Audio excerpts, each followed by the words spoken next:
What's up, everyone? It's your boy BLAZEDxENFERNO. And I'm ENIGHT11117, and you're listening to episode 49 of the Infernal Gaming Podcast. We are recording this episode December 8th, so the same day as the Game Awards. So we're going to talk about that a little later. But we got a good way here for you today, as always, man. If you're new to the show, just know you can listen to us on YouTube, Spotify, Apple Podcasts, Google Podcasts, and a whole bunch of other platforms. We're currently on like six different platforms, so we all over the place. The links are in the description. Check out our personal links as well. We on Twitch, Twitter, Instagram, all that good shit. Remember to rate the show 5 stars. Boom. It feels like it's been forever since I did a podcast with E-Night, man. It's only been literally a episode, man. 48 was the music one. And we back, we getting ever so close to episode 50. So we got an announcement on that real quick before we jump into the show. Episode 50, just like episode 30, will be live on Twitch. I'll be streaming it. E-Night will be streaming. Maybe E-Night will stream it. I don't know if he wants to stream. It's up to him if he wants to stream. But I'll be streaming it December 23rd at 10:30 p.m. EST, man. So if you're over there on the West Coast, that is 7:30 p.m. EST. We're going to be doing episode 50 live. We bringing a whole bunch of people in. It's going to be fucking lit. We're going to talk some shit. We're going to talk some games. And that'll be the episode where we kind of really talk about who won the Game Awards and shit. You already know how that's going to go. If you listen to, I think it was like episode like 22 or something like that. That was the last Game Awards of 2021. So, it's just going to be a bunch of us arguing at each other. We'll have Rambo there. We'll have Runia there. BK said he's going to drop in. We'll try to get Rooney in there. He's going through stuff. Oh shit! Again? Yeah. Well, I mean, yeah, I know. It's wintertime, so yeah. But it's gonna be lit, man. So come through. You know where I'm at. Twitch.tv/BLAZEDxENFERNO, and E-Night is Twitch.tv/ENIGHT117. Like Master Chief 117. Check us out. We'll be there December 23rd. 10 p.m. EST. It's gonna be fucking lit. I'll probably be streaming before then, so I'm literally gonna pull up lit. And then just like episode 30, if you come to the live show, you kind of get to listen to it early. So when it drops on all major platforms that Monday, you'll be like, oh, I already heard this. You might even hear your own voice because just like last time, we'll be bringing people in to the Discord to kind of talk to us, ask us questions, be a part of the show, all that good shit. It's gonna be a good time. Be there, be square, get the fuck out. I don't care. Boom. Let's get into it, man. It feels like it's been a long time since we did a gaming episode. Like I said, it's only been literally one episode, but it's like if we drop every 2 weeks, it's been a month. So it's been a month since we did one of these podcasts. This is gonna be kind of like a jam-packed one. I ain't gonna lie. There's a lot we're trying to fit into this one episode. We got a bunch of game reviews for you, and then we're going to talk about the nominees for the Game Awards. So we're going to do that a little later. And then I got another thing, a question you guys are you keep asking me, so I'm going to answer it here because it's only right I answer it here. But yeah, we got a good show today, man. It's going to be a good one. I know y'all been waiting for this one. I ain't going to lie. Y'all been waiting for this one. But E-Night, man, what you been playing, dog? What you been playing? Tell them what you've been playing. Let's see. I've been playing Halo. I've been playing Pokemon. I've been playing Callisto Protocol. I'm playing Duty. So you see where we going with this episode, right? New games came out. All the new games are out. They officially released. All that good shit.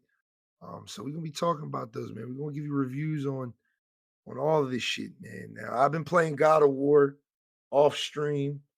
Y'all might have seen the TikTok reel I dropped the other day. I've been playing a good amount of that off stream, trying to get a feel for the game and stuff like that.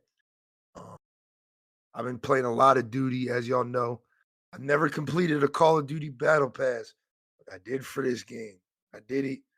And I got 50 something days left in the season. So I have literally nothing to do but grind out camos, but I'm still having a good time. But we're going to talk about that in a little bit because what I really want to hear about right now is Pokemon. And unfortunately, I didn't buy Pokemon because I really wanted to play God of War. And it's one of those things where it's like I don't have a lot of time. So for me to buy 2 games at the same time is kind of foolish. So I was like, hey, I'm gonna push Pokemon off until maybe like late December, early January. And I'm gonna just focus on God of War, get that out the way. So I can put all my time into Pokemon because not gonna lie, new Pokemon looks good, man.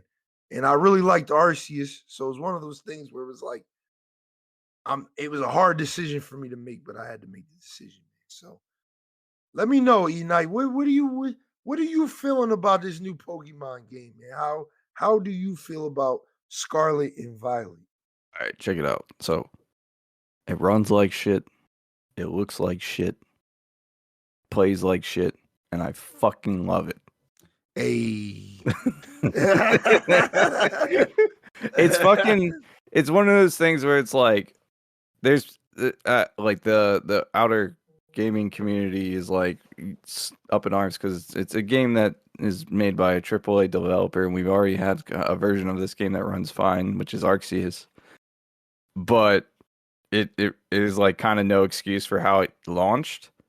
At the same time, it's an open world Pokemon game, like a mainline open world Pokemon game. And if it was, polished up the way it should be, and there was only minor glitches here and there, I think everyone would be singing its praises left, right, and center because it's almost everything we want, right? You got Pokemon just wandering about doing their own thing. There's a lot of variety in the first like hour of the game where you're learning how to do all the shit. The tutorial, like as soon as you get your ride Pokemon, they're like, all right, go do whatever you want, and yeah, you just go wherever you want, and if you can figure out a way to get there without having to unlock an ability for your ride Pokemon, you're good to go. You just figure it out. Fuck it. Starters are okay. Competitively speaking, they're probably the best out of many starters that we've had in the past. Okay.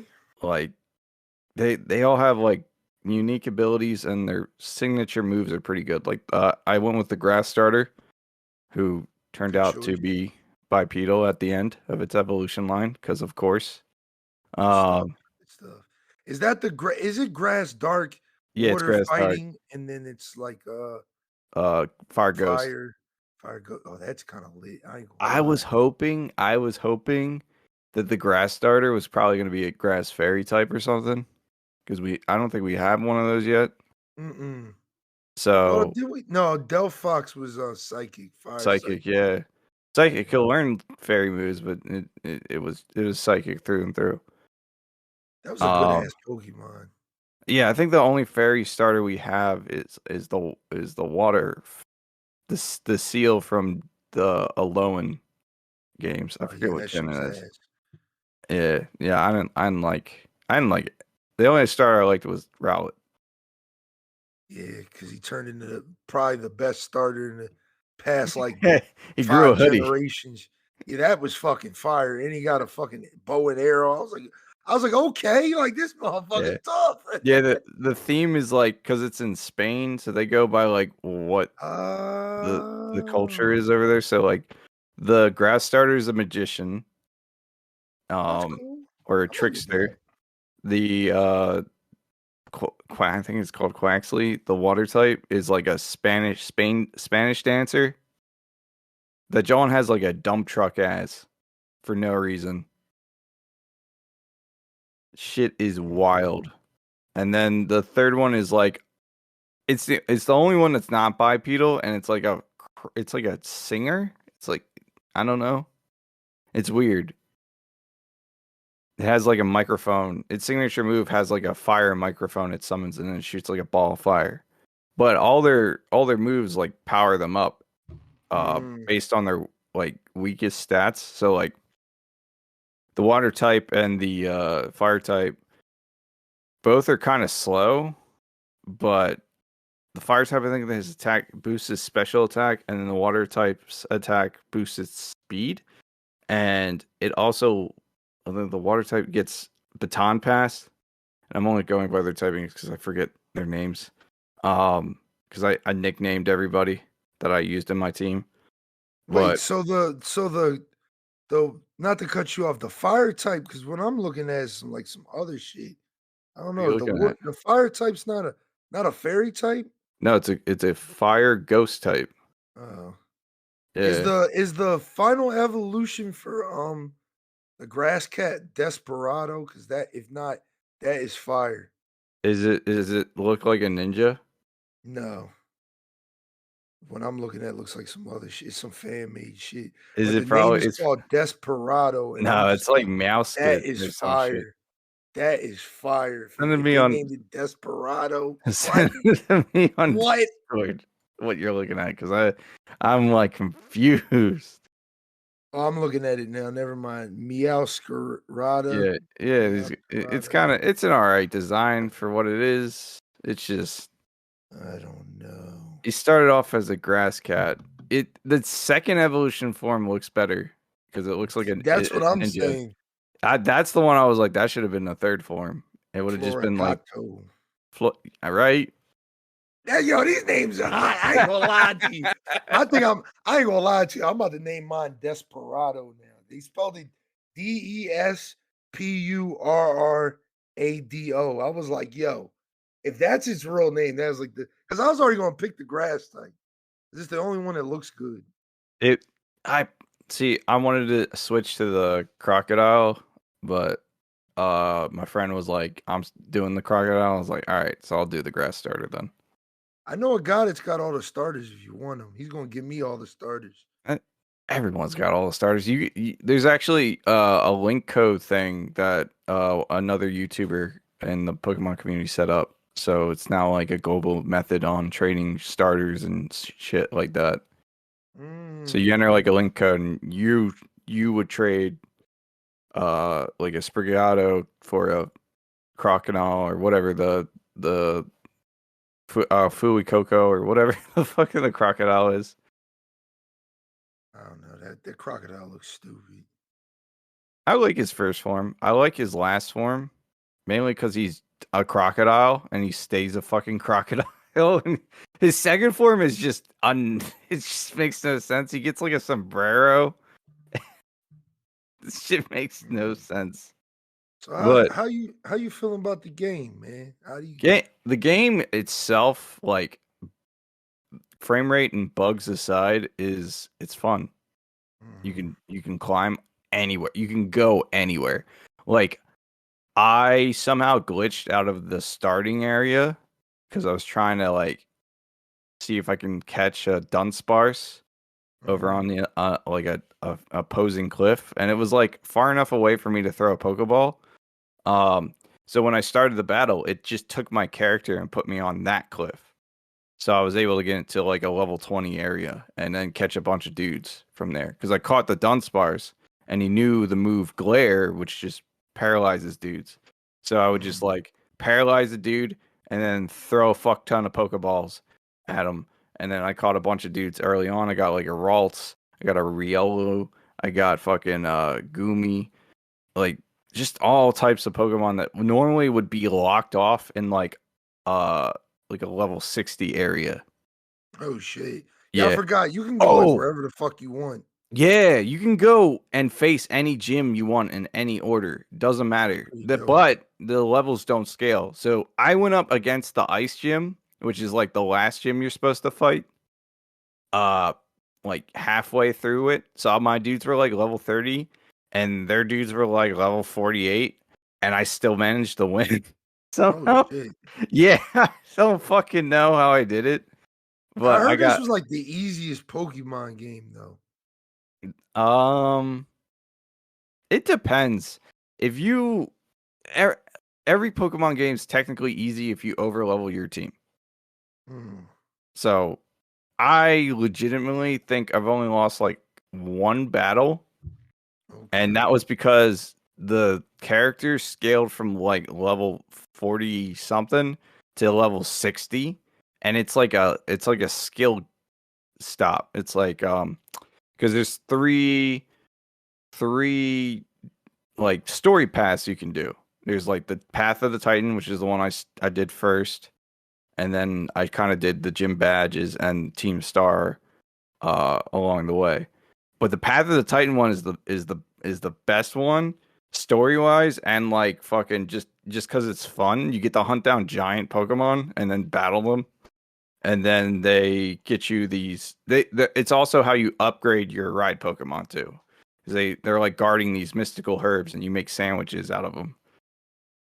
So by the end of it, you should be able to like climb walls or glide or speed boost and shit like that. Okay. But the dude I was helping was like, here's like, we're gonna go face this area with all the new Paradox Pokemon. I gotta make sure you're ready for it. And he's like, threw out his dudes, and my dudes were like level 40 something. And then he threw out his dude, and his dudes were like level 60. And I was like, I managed to get him down to his last dude.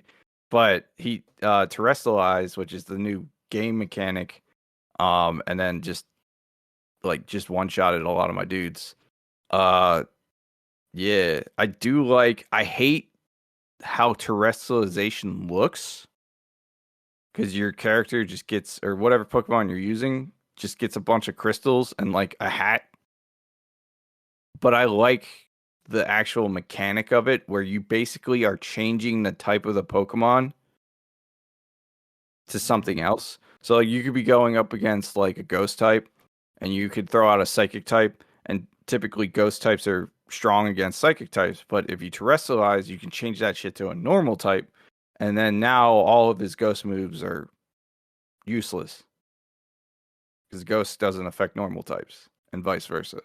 But you can still use your psychic attacks and shit. You know what I'm saying? Mm. So like competitive wise, it's going to be a lot more interesting than just, oh, I made Pikachu big and now he has more HP and does more damage. Mm. I see, man. I see. I do like that though. I'm not gonna lie. That sounds interesting. Like you can make the challenge that you want to make. Yeah, you can also take classes. Yeah, I seen that. I literally just seen something about that this morning. I'm like, this might be the most expansive Pokemon game to date. And I ain't gonna lie, like I I'm I haven't it, I haven't it fully beaten it yet either. Like I still have to do the last thing, which is go to area 0 and probably battle the professor guy, mhm, or and catch all the new futuristic looking Pokemon that I can get. mhm, Which like one of the Titans is one of the futuristic Pokemon, and it's fucking dope. By the way, context, I got Violet, so all my shit is like future stuff. If you got Scarlet, it's all in the past, and there's a lot of cool Pokemon that ah, were like Donphan has two forms. He's like future Donphan, which I don't really like the design of Iron Treads. It's kind of meh, but fucking the past form looks fucking dope. He's just like spiky and shit, mm, and they have like okay. past forms for like was it Salamence and shit and Magneton. I think I did see that. Yeah. Like they design wise, this is probably the best. Like I haven't played a Pokemon game where I'm like majority of the mons I do not like design wise. This one, a lot of them are really good. Like Wait, so you didn't play Sword and Shield? no, I That did. makes I because did. them fucking Pokemon were ass in that joint. They were like Design wise, they were ass, they bro. were they were okay. They weren't terrible. Like alone Cinderace is the best. No, because that's the issue I have with the starters. They're making this shit like a fucking furry bait type shit where they're all bipedal and shit. I'm like, can we just You get don't like like that. I don't. It's weird. It's weird. he said, I don't. I don't.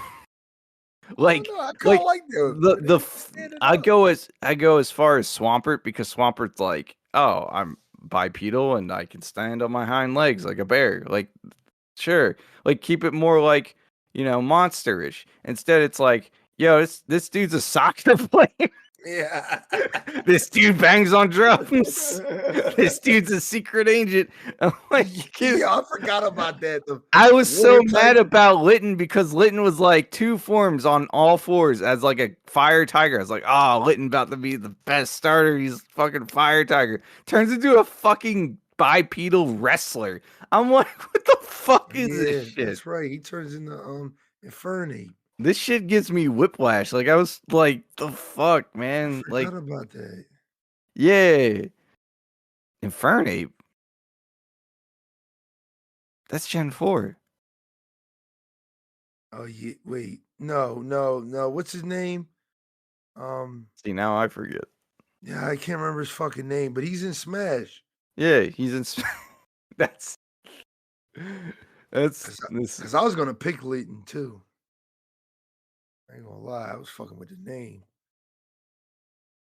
Damn, man, Yeah, y'all be making me feel like I'm missing out because I see everybody you're playing not. it, You're not and missing I'm out just like, this because shit the is fun. fire. The only thing you would miss out on is the level 100 Charizard raid because Yeah, it's going on right they now, brought right? back. Yeah, well, no, it ended. I missed out because my dudes are horribly underleveled for that, but and that's fine because there's another weekend where it's popping up.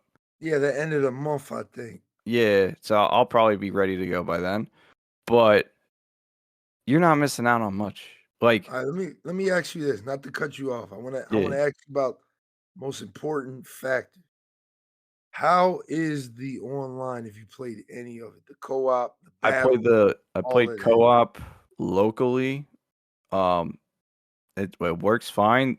Co-op actually, I like how they did it. The only minor thing is like when you go up to a raid den, it'll be either your raid den or it'll be your friend's raid den. And if it's your friend's raid den, they have to come up and activate it. It can't be just anybody. So that's that. Uh, There's no way to tell whose raid den it is.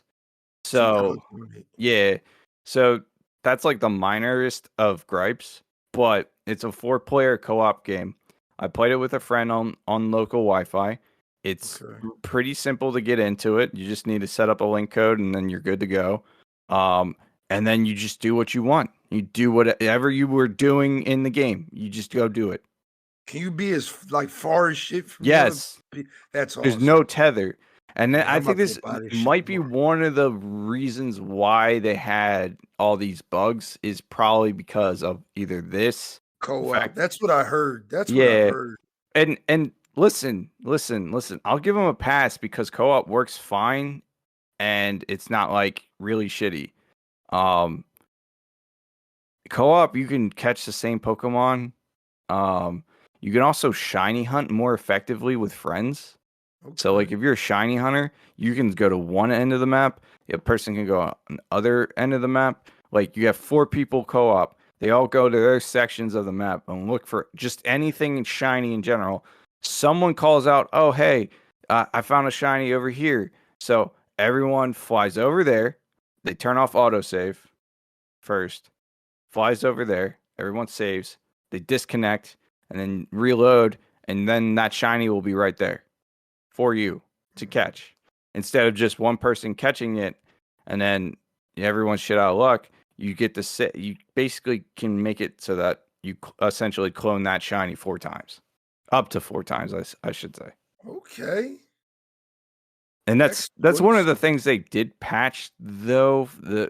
There was a cloning method where if you were near a town, you could walk into the town, turn off autosave, and then come back and then throw a Pokeball at a shiny you found nearby, and then rinse and repeat. Just like go back to the town, save, go back to the where you found a shiny. The exact same shiny. I mean, the exact same shiny will be right there, so you could catch a shit ton of them.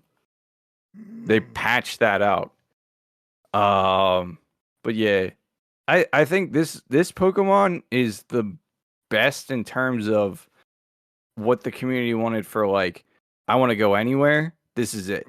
Yeah. Like the next step would be a more polished and more fleshed out like areas, because it's still Pokemon. Like the visuals are going to be basic, and I'm not going to ask for like Breath of the Wild visuals. I'm not asking for like God of War level of detail. I just want just smooth frame rate, Okay. interesting areas to explore. That's what I was gonna ask. How are the biomes? Biomes are great. Okay. There's middle of the map is a giant mountain you can explore. There's a lot of like small little caves throughout it. There's an arid canyon area. It's more or less, it's how the Pokemon interact with the environment I care more about. And this is the one where you'll find dudes just hanging from trees or hanging off the side of rocks or hiding underground. Like you actually, cool. So like Wiglet and I think one of the newer Pokemon, Ortho Worms, they'll hide underground if you get too close to them. So you got to sneak up on them and throw a Pokeball at them. Oh, I see. So I want like more of that interaction with the environment rather than just being like, oh, this biome's really cool looking, but like everyone's standing around static and shit. You know what I mean? I would rather like, oh, another cool thing. Zora and Ditto are in the game. Ditto will take form of other Pokemon, and you won't know until you like battle them. Oh shit! Wait, so what is he? The new Ditto?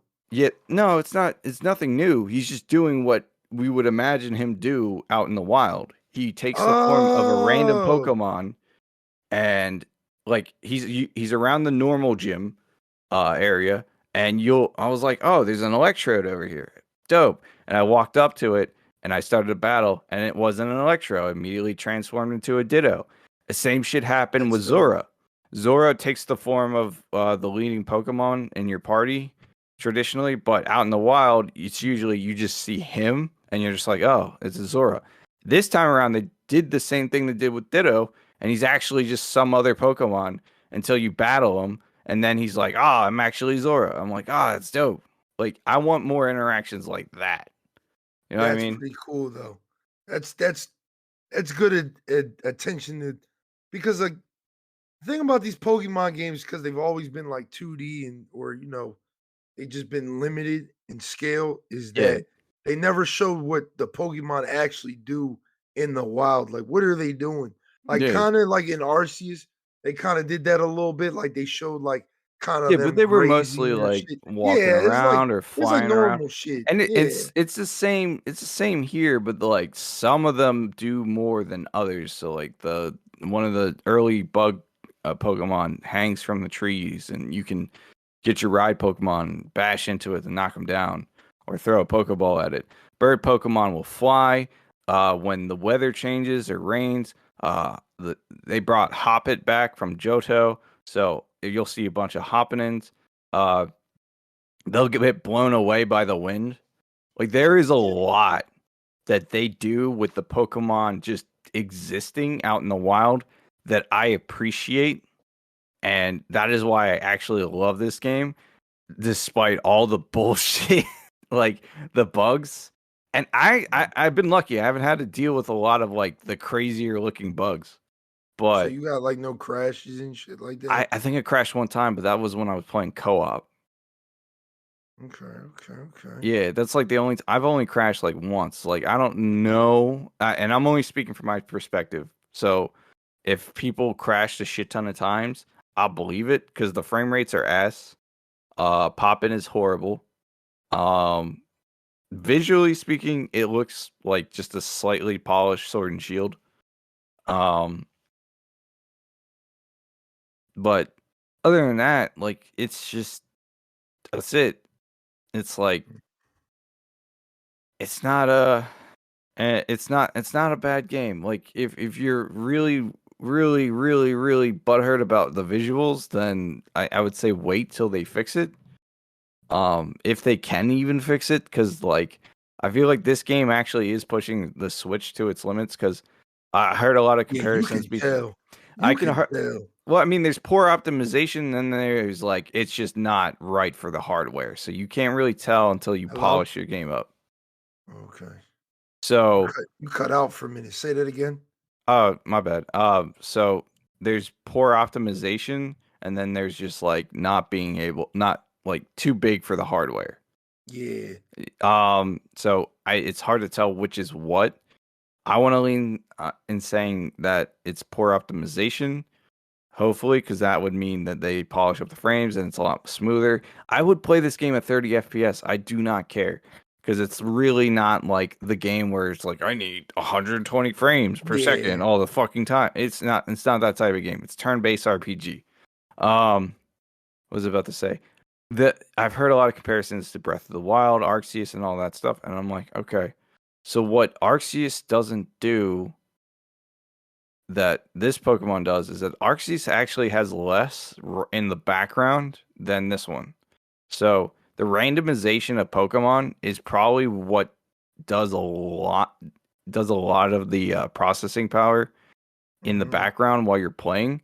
So the game has to generate a bunch of Pokemon on your screen, but each Pokemon has their own individual IVs, EVs, stats, hidden abilities, regular abilities, move set, whether or not it's shiny, whether or not it's male or female. There's a lot of like all that extra information in the background that's constantly being generated. And what I'm thinking is that probably why it runs so shittily when you're moving around and the frames are dropping is because it's not just generating the Pokemon you see on your screen, it's probably doing all of them all at once I think so. instead of just Because there's no like loading screens, right? no, unless you go into buildings, there are none. No, Damn. yeah, that's what I'm saying. That's why I think that's why it's my theory on why the like frame rate is dropping Mm. because it's generating the fucking ralts in the first area while you're in the frozen section battling in a bomb snow. Mm. You may never encounter that ralts because you're doing other shit.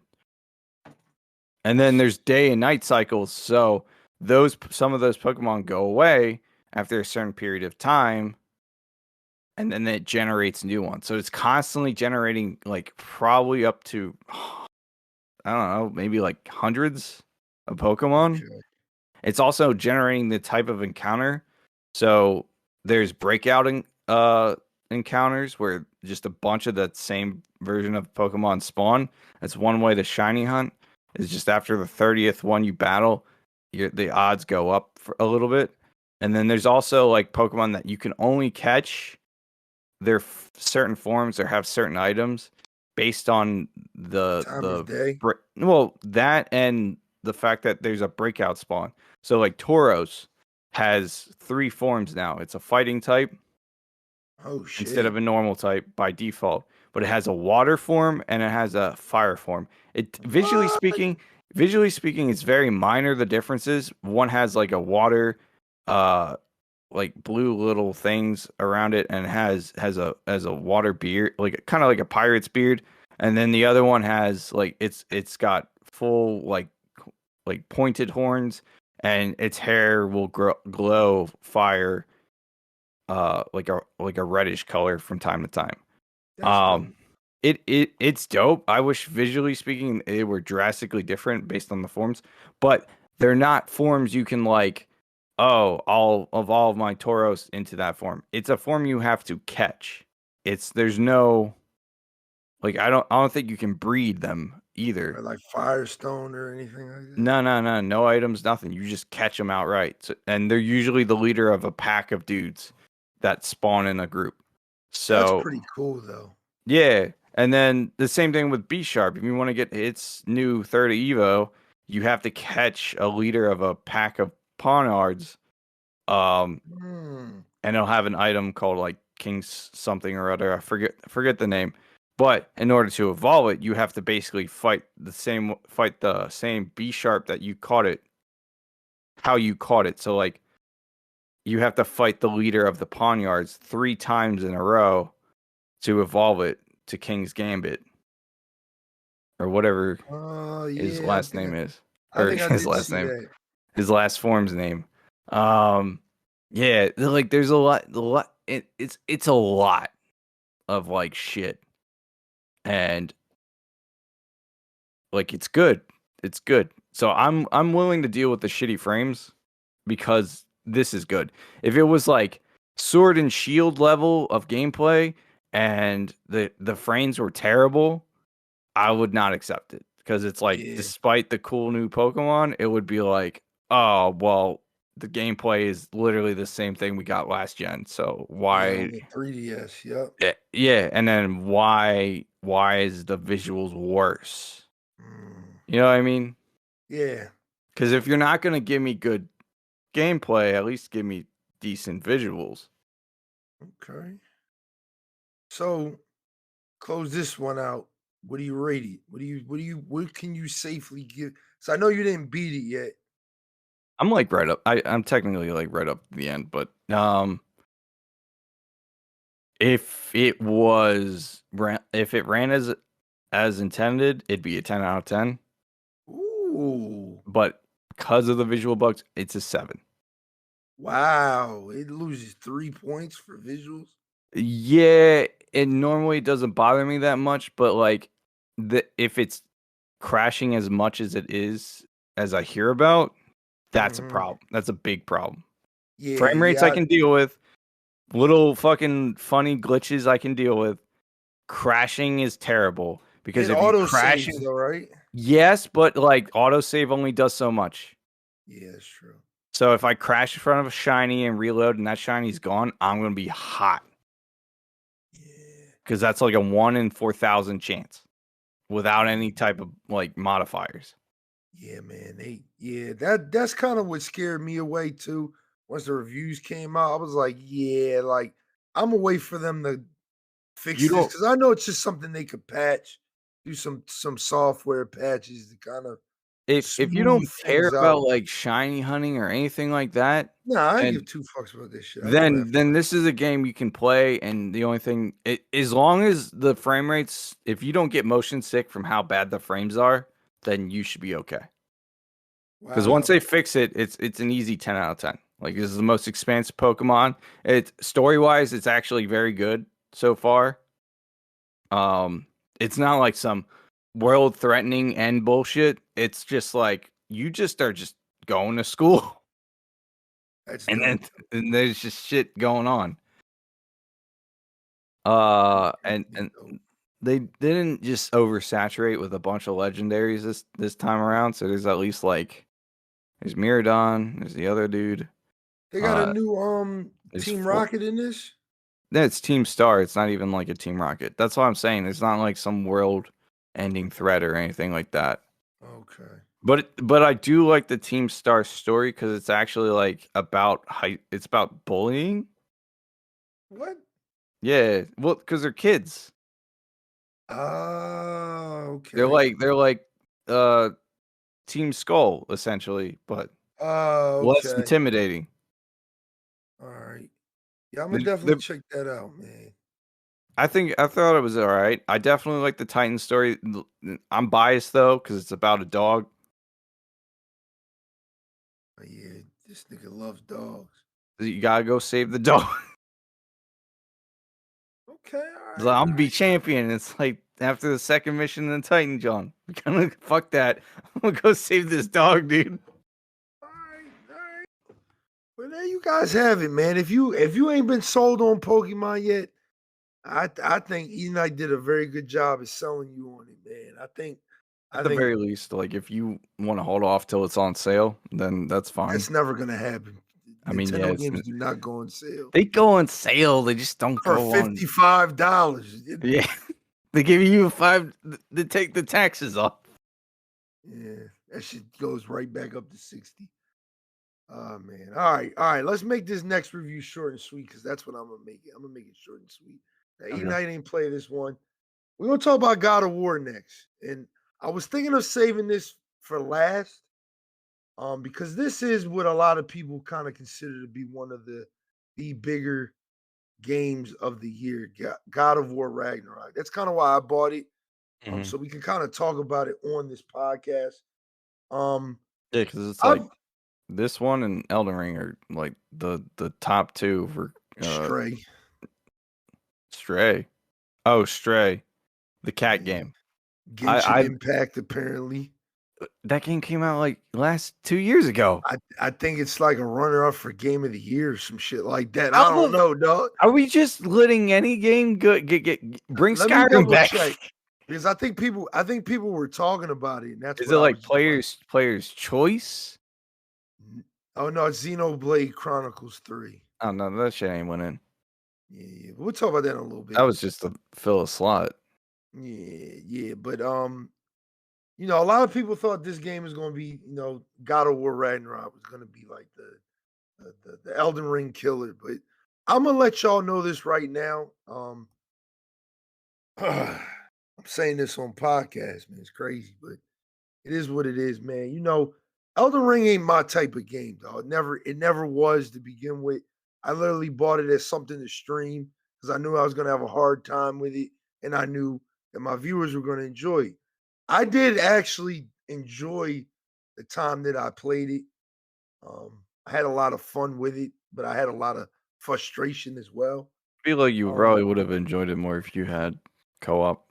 I think that's what's coming up, but yeah, I mean, I don't want to talk too soon on that. I think we might have to bring the reinforcements in. But overall, I really did like Elden Ring. But when I really had to sit here for this podcast and think, like, what is my game of the year? What would I call a game of the year? Now, Elden Ring is a game I can appreciate. I can appreciate the fact that number one, and this is a hot take, but I don't think it's a hot take. I think people's infatuation with Elden Ring and why people are like, this needs to win game of the year is because it was a game that released and it was a $60 game and it came out and it was good. It didn't need a day one patch. It didn't need this. It didn't need that. We didn't have to wait for additional content. No As of today's, microtransactions, no battle yeah, passes, yup.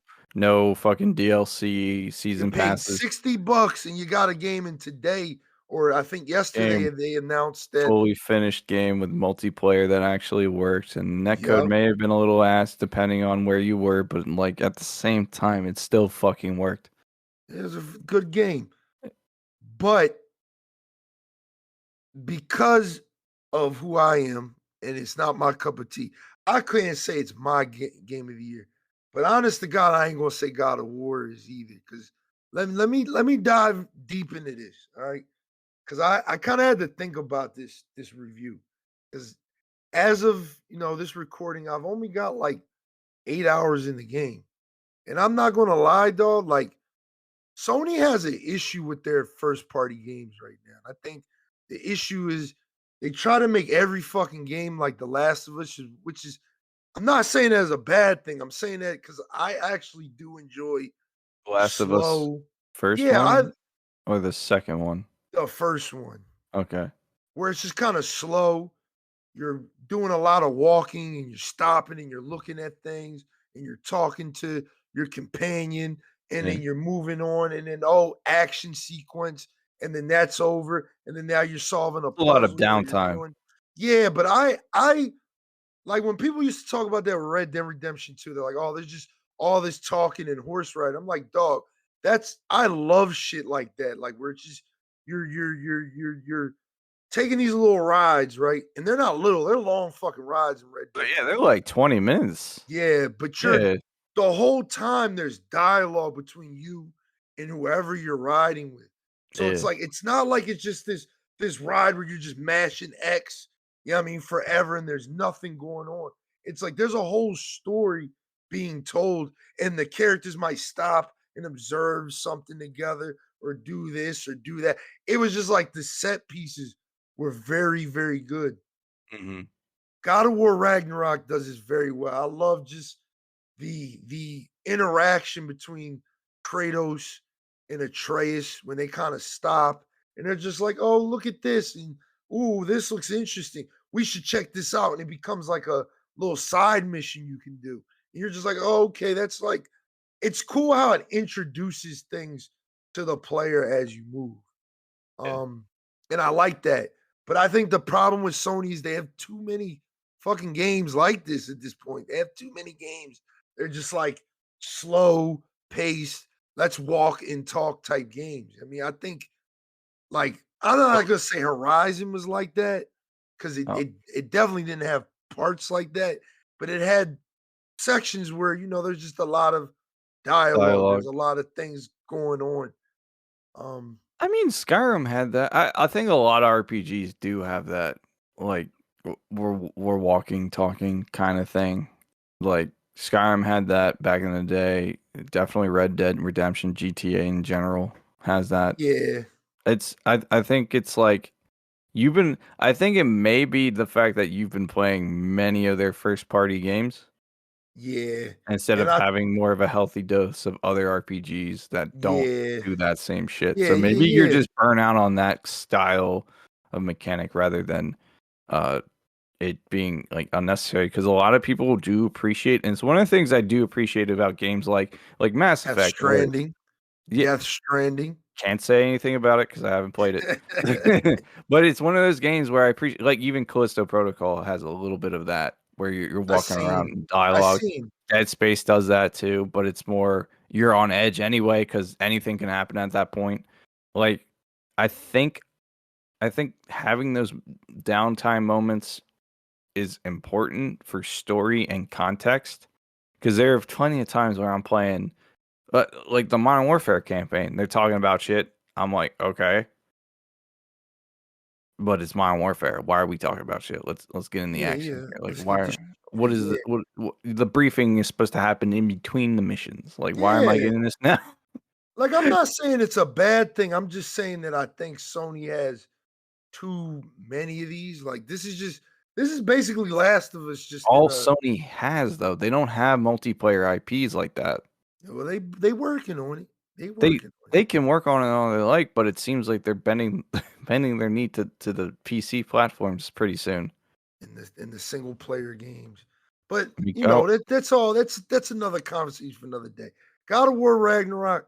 I to make it short and sweet, dog.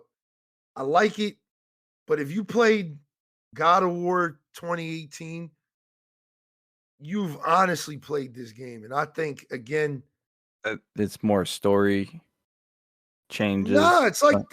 it's like the same game, bro. Like it's the same fucking game. Like when I first played it, I was like, is this supposed to be like a recap of like the first game? Am I playing like a recap or some shit? But then I was just like, oh no, like this is like the same game, damn near. Even like the tutorials kind of pop at the same time as they did in the first game. Not that I don't remember that well because I only beat the first game like once, but I was just like, shit, like this is like damn near the same game. But that was the same realization I had when I first played Horizon Forbidden West earlier this year. I mean, that was a game that when I first played it, like that familiarity hit the shit out of me, even though I didn't play the game in like years because I beat it, I put it down, I was ready for the next one. You're saying it's more or less not the fact that it's just it's the gameplay is so similar that there's not much that changed other than story and setting. Yeah, story setting and minor little things like with the combat and stuff. But the story's A1, dog. Like the way the game opens up, not gonna spoil it for you. Like from literally 5 minutes in, I was like, oh, this is a banger, dog. Like this is some heat, dog. Like Sony got some heat on their hands right now. Because that first 5 minutes is like shit is just happening, bro. And it's just like, damn, like, and then it has its slow moment, and then it picks back up again, and then it has another slow moment, and then because I'm gonna just say because I think everybody knows at this point, you fight Thor kind of early on in the game, like very early on, within like your first hour in the game. You fought him in the And last game. nah, nah. You fought Baldur in the last game. Okay, that's probably why.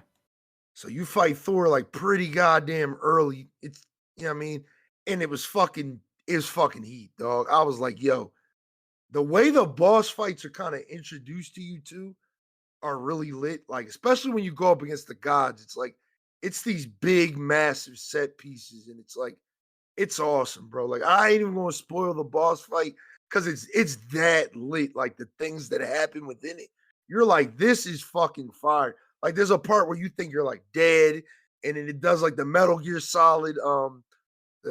Which game was that? I think it was Metal Gear Solid 3, where it was just like you think it's over, but it's not. So you just revive yourself, and it's just like, oh shit! Like you just go back at it. It's like it's awesome, bro. Like the set pieces, awesome. The realms themselves and the attention to detail. I'm playing in fidelity mode, just like I did with Horizon. I don't care about frames, so Mhm. I got it at 60 frames, um, at 4K resolution. I mean, shit looks beautiful. Shit looks crazy. Mhm. The game is beautiful as fuck.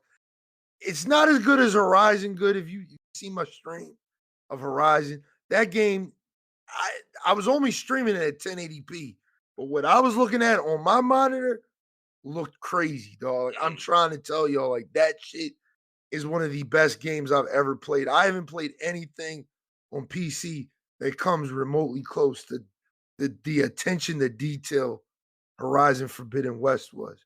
But we going off point. Um, Mhm. God of War is dope, dog.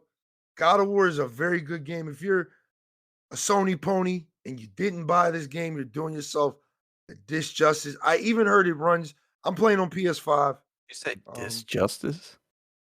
yeah, a Isn't it just disservice. what the Disservice. fuck is a disjustice? I'm making words up, man. I'm snowballing this review as it comes to my head. You know what I mean? Pause. Um, Fucking um, disjustice is shit.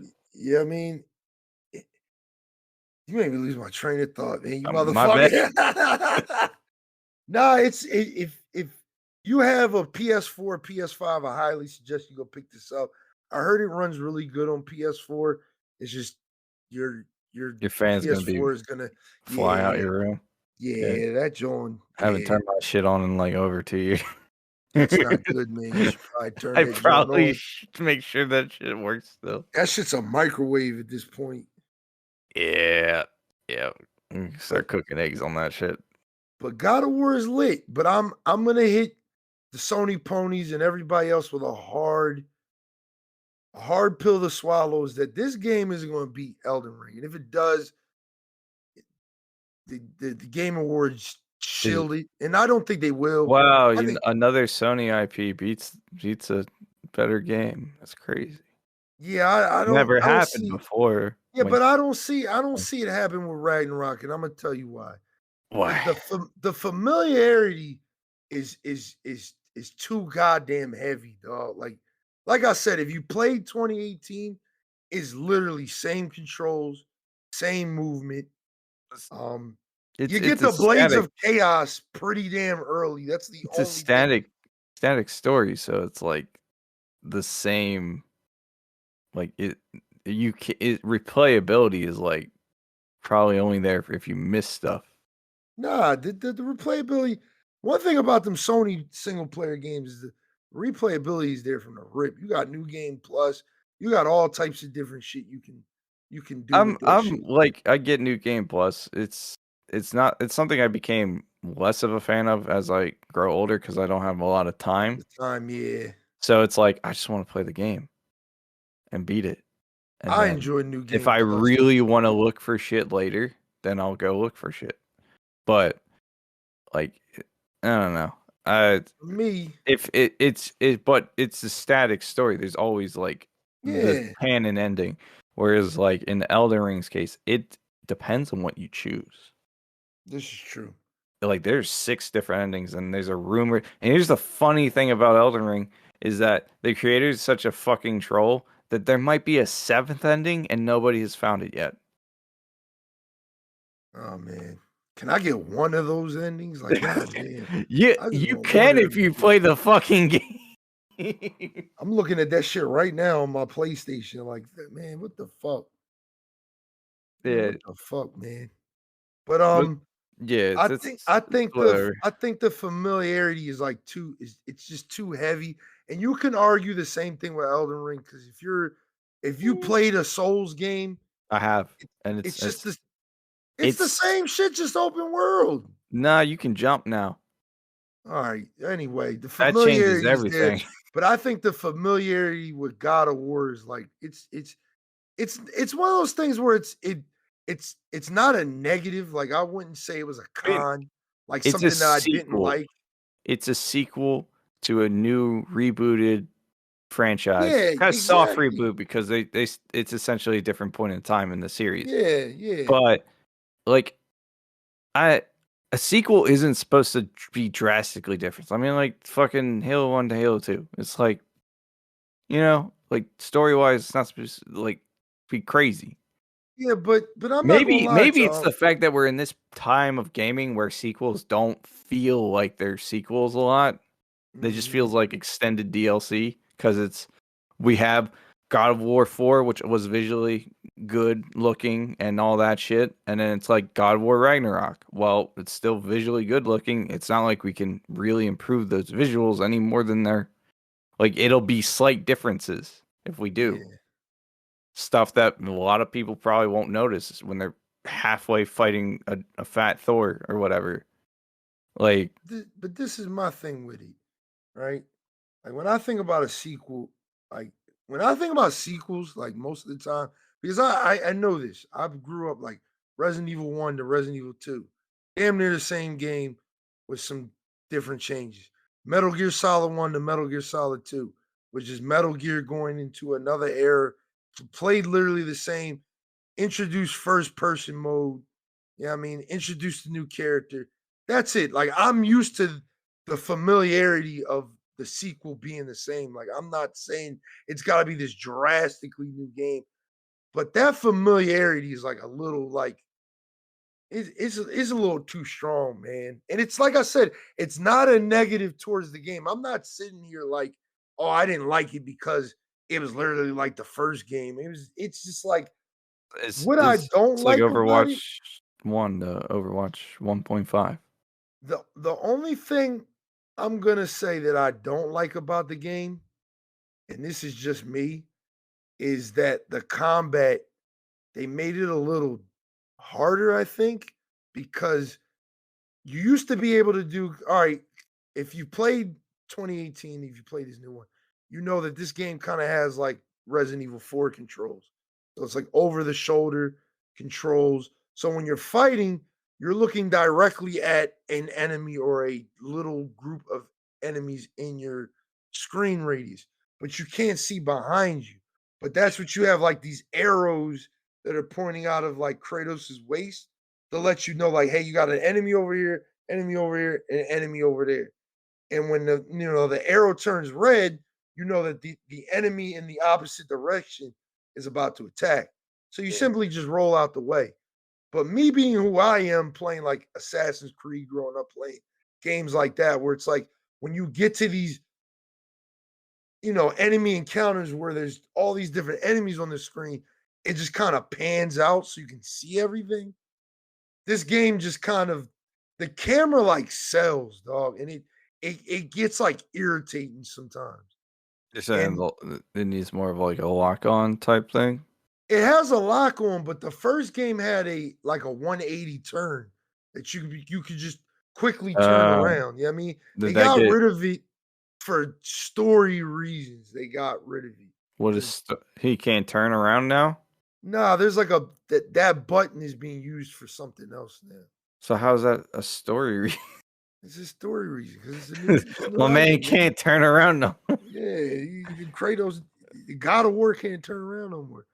But from where I've gotten in the story, 8 hours in, I want to say like I'm fully invested. I've been invested since the first 5 minutes. Very invested. Mhm. Game is beautiful.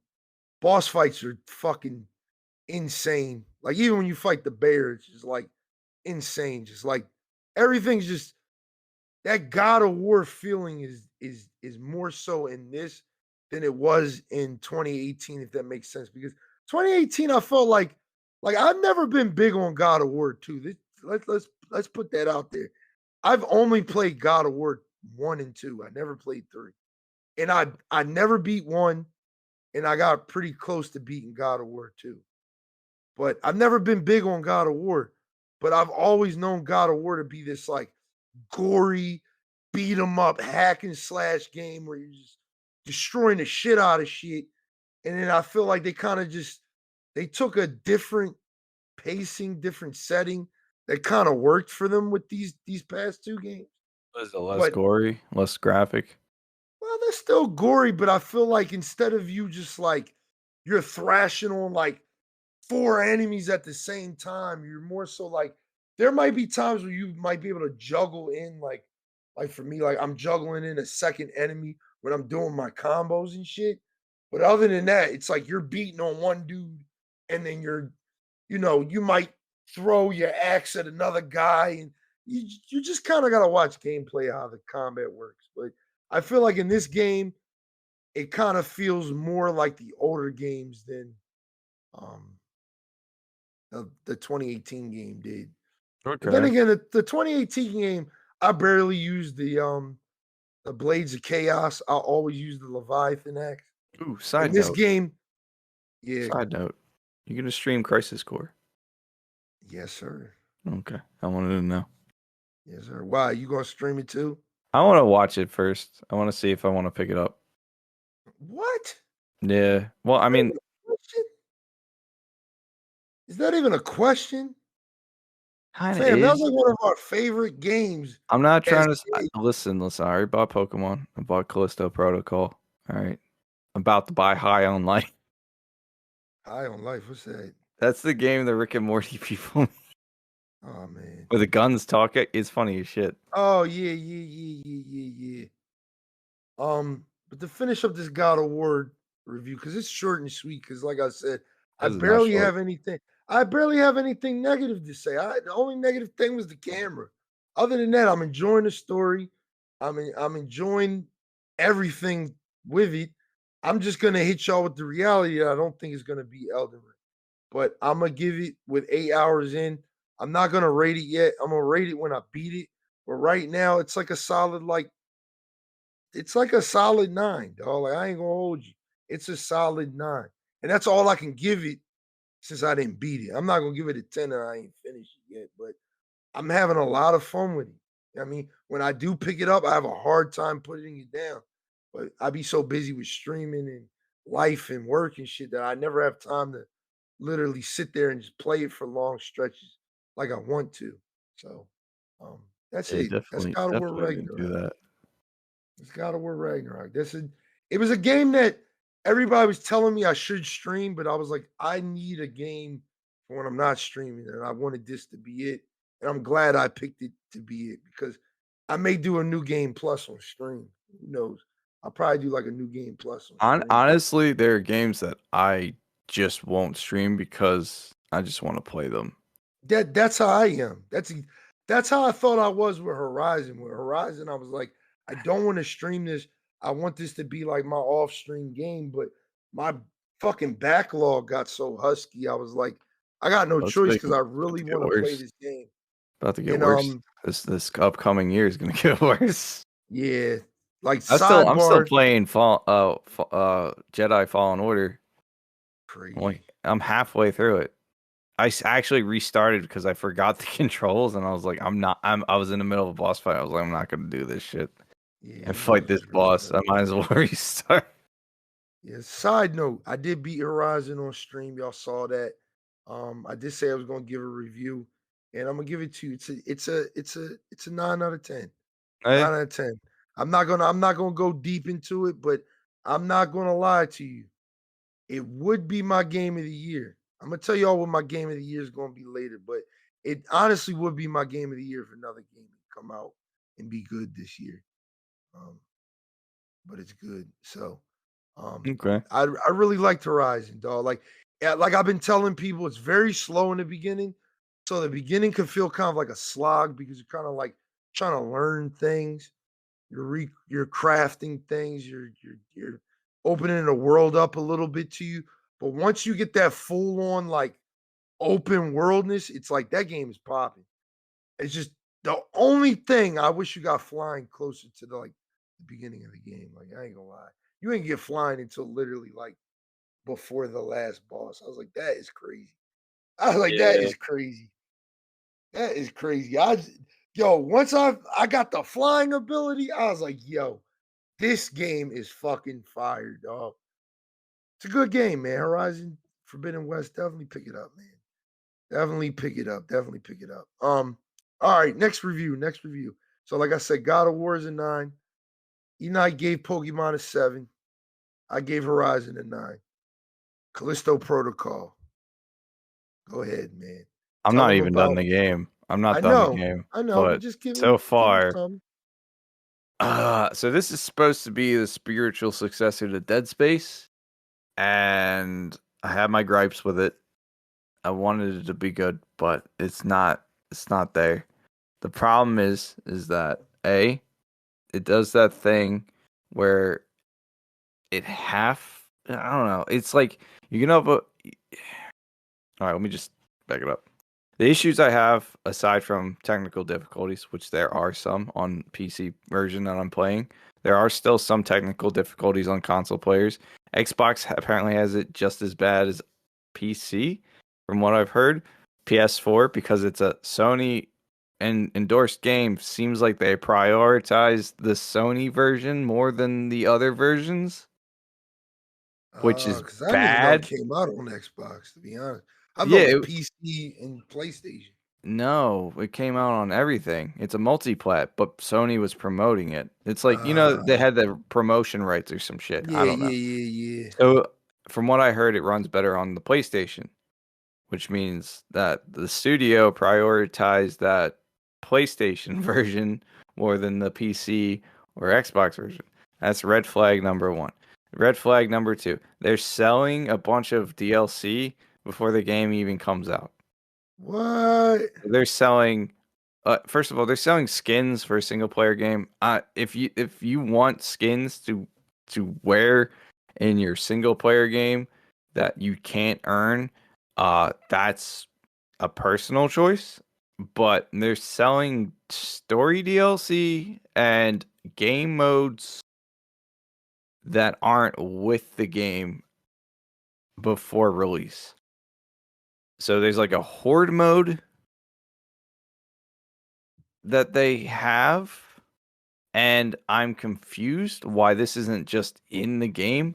It's a $60 game, and it has, let's see, the season pass has its story DLC, dig deeper into the story of Callisto Protocol, which usually leads me to believe that the story will either end on a cliffhanger, and they're gonna try and get the most out of it, or it'll just be like different characters' perspectives, which I would prefer.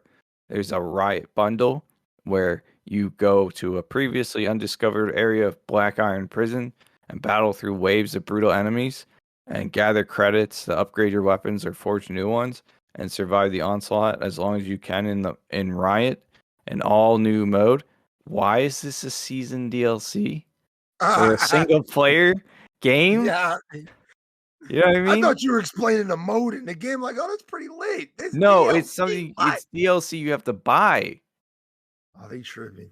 Yeah, and then there's a bundle that has 13 new death animations and scan. I'm like, How much does that bundle cost, though? the season pass is $30, Yeah, that's a which L. includes everything I just said and a little bit more. But like the more is skins. That's it.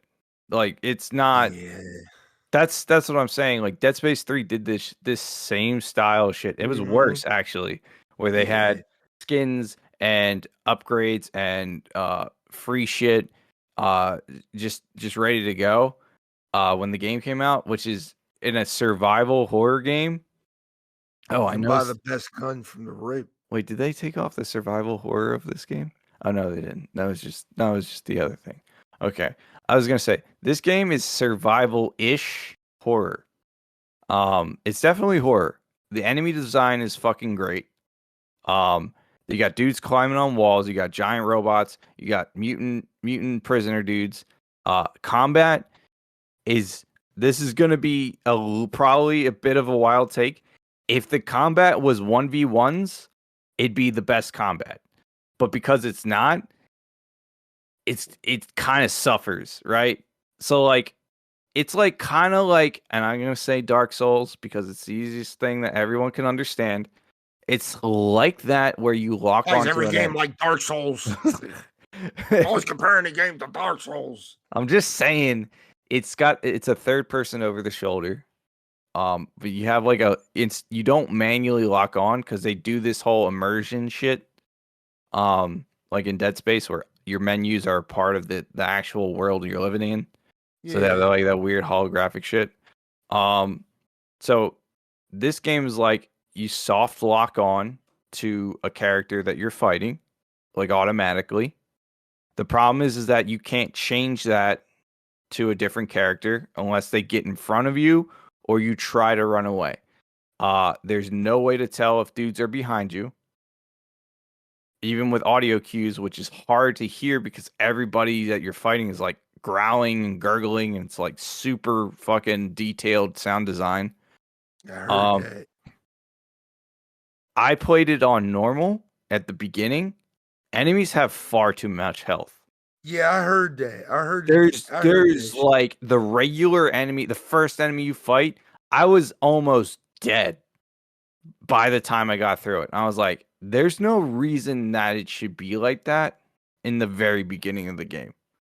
I can understand a little bit later down the line. You got different enemy types. Dudes are wearing armor when they're infected or whatever. That makes perfect sense. Like down the line. But in the very beginning, you're learning the game, you shouldn't get punished this much.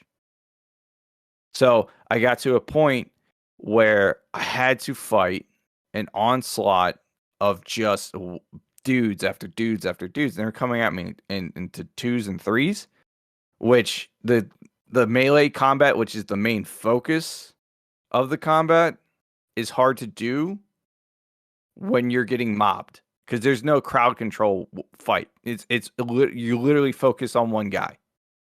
Like there's no like a button where you do like a breakout move or you just knock everybody back or anything like that. It's just they just happen to get caught in a swing. That's just you got lucky. Like there's no skill actually involved in using this combat.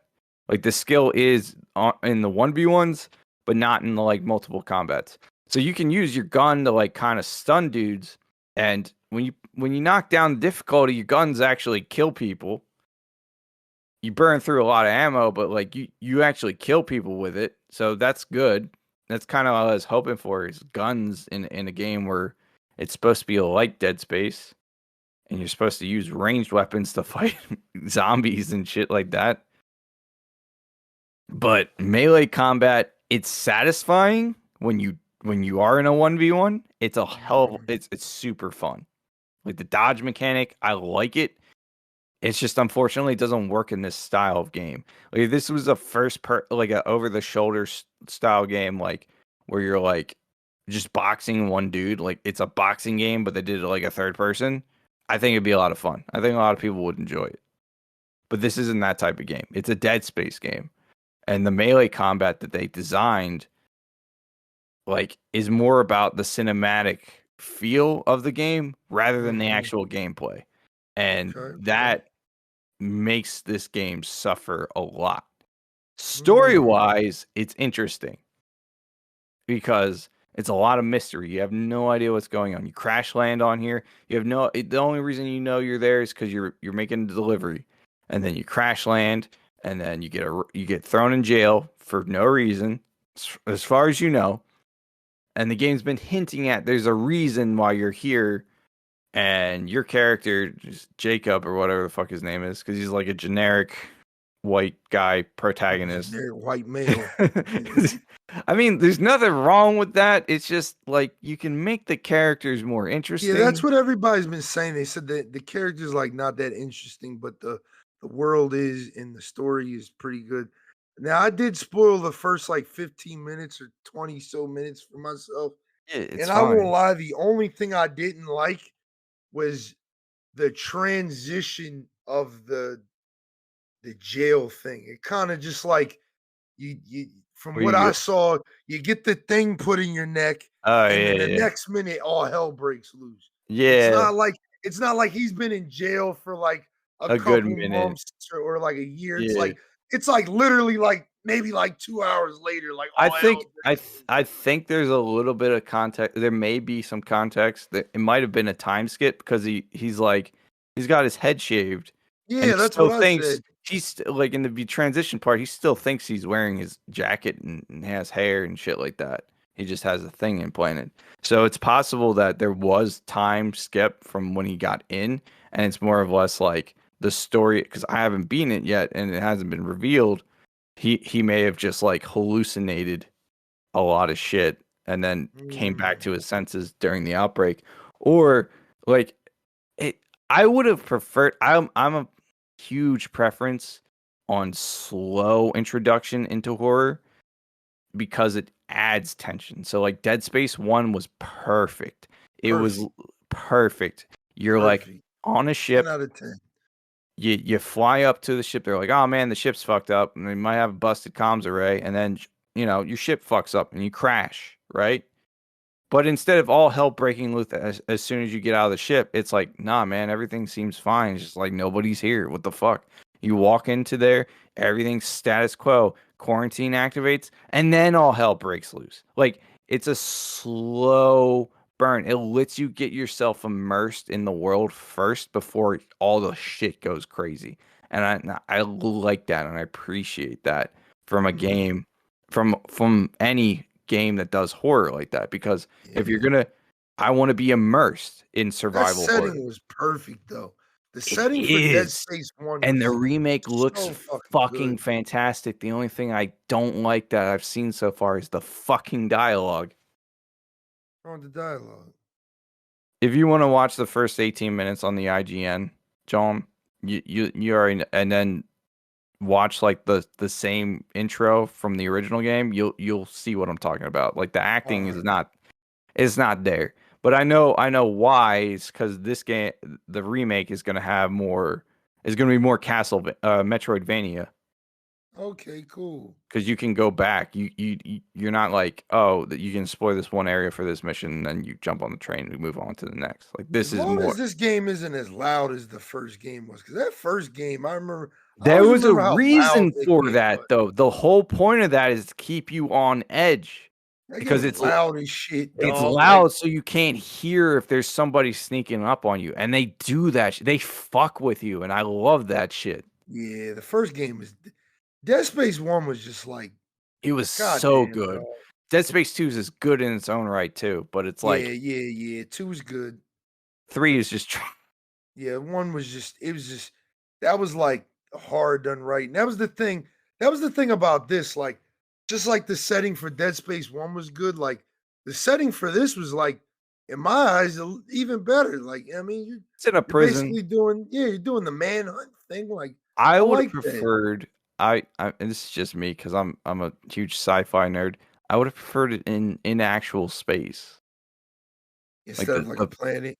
I mean, it makes sense, right? I mean, like ice planet. Well, it's actually like a moon or something, but like it's Jupiter's dead moon. Yeah, Uh, Europa, right? yeah, yeah. It's either Europa or one of the Jupiter has a lot of moons, Uh, or is it Saturn?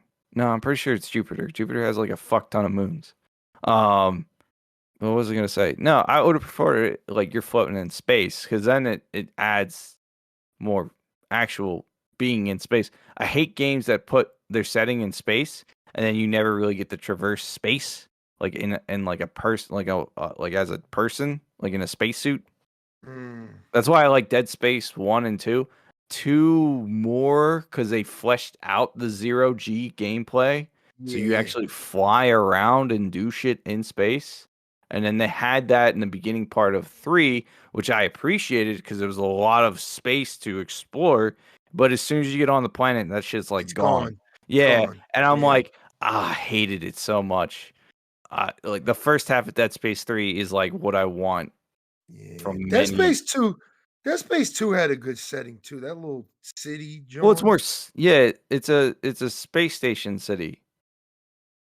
Yeah, that game Ne was I fire. think it's near Jupiter too. Yeah, that game was fucking fire, dog. Yeah, it was more psychological horror than, Yeah, creepy. yeah, yeah. But it had its Well, I mean, you go back to the USG Ishimura in one section, yeah, which I forgot about when I streamed yeah, it. And I was like, "Oh shit, I forgot you come back here." yeah, man. The motherfucker. What are they called? The people that are obsessed with the marker, cult The of Unity, uni Scientology. y Yeah, no, it's not Scientology, it's unitologists. yeah, unitologists. Yeah, I mean, it's the same Scientology. shit. It's like the same shit. But uh, yeah, Callisto Protocol, story-wise, setting-wise, and like visually, it's very good. Gameplay-wise, if we took out the shitty melee combat, like melee dodge system, and just added like a dodge roll or a dash to the left or right, it'd probably be better. yeah, I seen that Dodge shit. That shit. You playing on controller, mouse, and keyboard? Controller. I don't play Yeah, like these types of games. I play on controller because I'm not trying to hurt my back or yeah, break my fingers for shit like this. real shit, man. Because Plus, I always find the key bindings awkward on single player games for most of them that have come out recently. It's like fucking hit X the crouch or some bullshit. And I'm like, what the fuck? It's weird, but all right. So what do you rate this game, man? What's the rate on Callisto Protocol? You didn't beat it, so I what I haven't can beaten give it it, but to? I feel like if I had, because I feel like I've seen most of what it has to offer.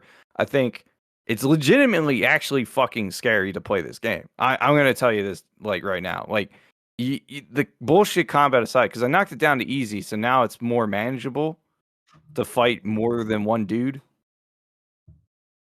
But it's a Yeah, scary fucking game. Harley had a hard time. She said she had to turn that shit off. She said that game got too goddamn scary. I was like, I like this. I It like what I'm no, hearing. they introduce an enemy that's like walks around on all like a bunch of legs, and it's just mutated humans, and you have no idea what's causing it or whether or not it's like a zombie infection. But you see a dude get his face tentacled, and he turned into like a mutant. I'm like, oh okay, like So what there's are all they, mutants, or is it I like don't what the know. fuck is he? I don't know. I don't know. And that's what I like about the game is the fact that you don't know what's going on, like what's I do causing it. like that. I Because do like in like Dead Space, it's like, all right, they're obviously dead, but they're reanimated, so it's like zombies. So like, even when you find out, like, oh, it's the marker reviving everything, it's like, okay, but we knew they were zombies. Like this one, it's like we don't know, and it's kind of weird because it's like 1 minute it's like, oh, it's just a mutant dude with like fucking tumors and shit on him. Next minute, I'm getting like grabbed by like a fucking like tentacle face thing, and it's like it just like shoots out. It shoots at you from very far away and pulls you in. You gotta like do a Q2E thing to like get out of it. And then there's another fucker that's like climbing around on walls and ceilings. And then Mm. there's this part where you're in like a biome habitat with trees and shit. These fuckers are climbing through the trees and hopping, and they hop out at you. And this shit is terrifying because you hear them. You fucking hear these dudes rustling through trees. Like, if the combat and the tech difficulties weren't holding this game back, it would be an easy 10 out of 10 horror game. Whoa. It's legitimately scary. The story's interesting. The setting's good. And combat, if we took away the bullshit dodge mechanic and lowered the health on some of the generic enemy types, it'd be good. But unfortunately, because of the tech issues and because of the dumbass decision to have a game where you square up and box up with one dude when there's like four dudes around you, like it's fun. It's the weirdest thing. The dodge mechanic is fun until you have to fight more than one guy. Okay. Because seeing your dude just juke someone is fucking hilarious. It's a 6 or a 7 out of 10. Okay. I'm probably leaning towards 6, mainly because of the dodge mechanic shit. Okay. It's right. It's okay. It's not amazing. That's where I thought it was gonna land after I saw the initial reviews. It I yeah, watched the because first 15 minutes. I was it's like, not okay. like blatantly terrible. Like it'd be one thing if they hype this up and be like Dead Space, the scariest game in the world, and then it's like, uh, and then it's like the fucking enemies are all human dudes and they just walk around and they just kind of do whatever the fuck. No, everything is legitimately actually scary in this game. That's good. Like even the regular enemies freak me out from time to time because they can just mutate randomly and they just get stronger. And it's like, okay, cool. That's good. Good. And I heard the sound direction is really good too. The So sound design's amazing. yeah, that's good money. Hopefully they, like I said, because I'm just when I was thinking about Dead Space 1, I was like, that game used to be loud as shit. Like when them necromorphs came out, they got the screaming and shit. It's like, bro, like I can't hear anything. Like I don't know. I Like love how I, like you got a giant fucking humanoid zombie thing rushing at you, screaming to kill you, and you're like, man, I can't hear shit. Shut the yeah, fuck up. like shut the fuck up a little bit, man. But yo, if the Use your stomps, inside voice. The if you stomp's in don't there. if you don't stomp, listen, if you don't stomp like in Dead Space 2, because that was the best stomp, dog. The way the way Isaac was stomping motherfuckers, he got the cussing and shit. I was like, yo, this game is fire, dog. Yeah, I forgot about that. And I don't think you. I haven't used the stomp that much because it's not really a reason for the stomp in this game. There's I no don't. dismemberment. No, there is. It's actually a lot more detailed, but like Okay. the whole reason you just stomped on the xenomorphs because a motherfucker can come back to life if you didn't Okay. dismember him. This game, it's like it's dead. The only reason you stomp is to get items, Okay. and you only have to hit them once. All right. So it's more or less just it's more of like an homage than anything. It's not Yeah. really like a core mechanic. All Because Dead right. Space Well, 1, I was like, if you didn't fuck up those corpses, even the regular corpses, and that fucking bat thing came in and started fucking the heads of all those things and reviving every shit, you were fucked. yeah. Fucking All hated right. that thing. Well, like I said, y'all, if y'all want to see some Callisto Protocol, my boy E Night right here, he is streaming it. I'll probably Um, upload the VODs too to that's good. YouTube That's later. good. Yeah, I mean, you know where to find those links in the description for the video version on YouTube and for the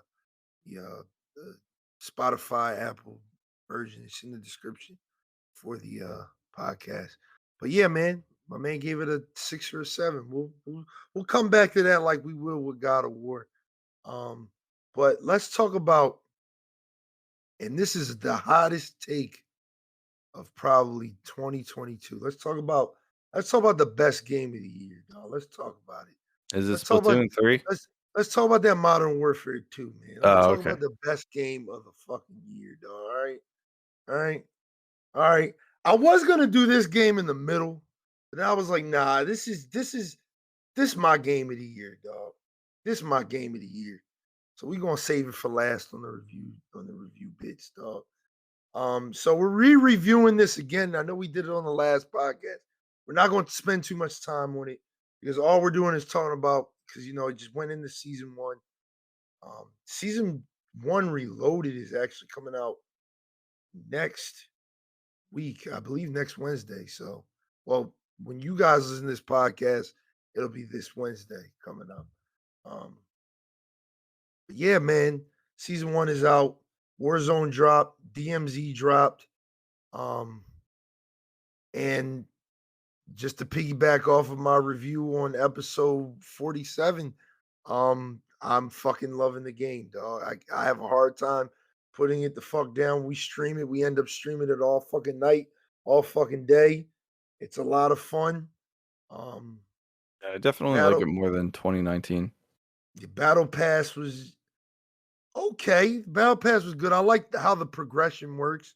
So it's like think of it like a map, y'all. Think of it like a map, and there's different states all over this map, and you can, as long as the states connect, you can unlock that quadrant's rewards. So it's like each quadrant has 5 rewards. It has 4 small rewards, and then what they call a HVT, a high value target, which is the big reward in that quadrant.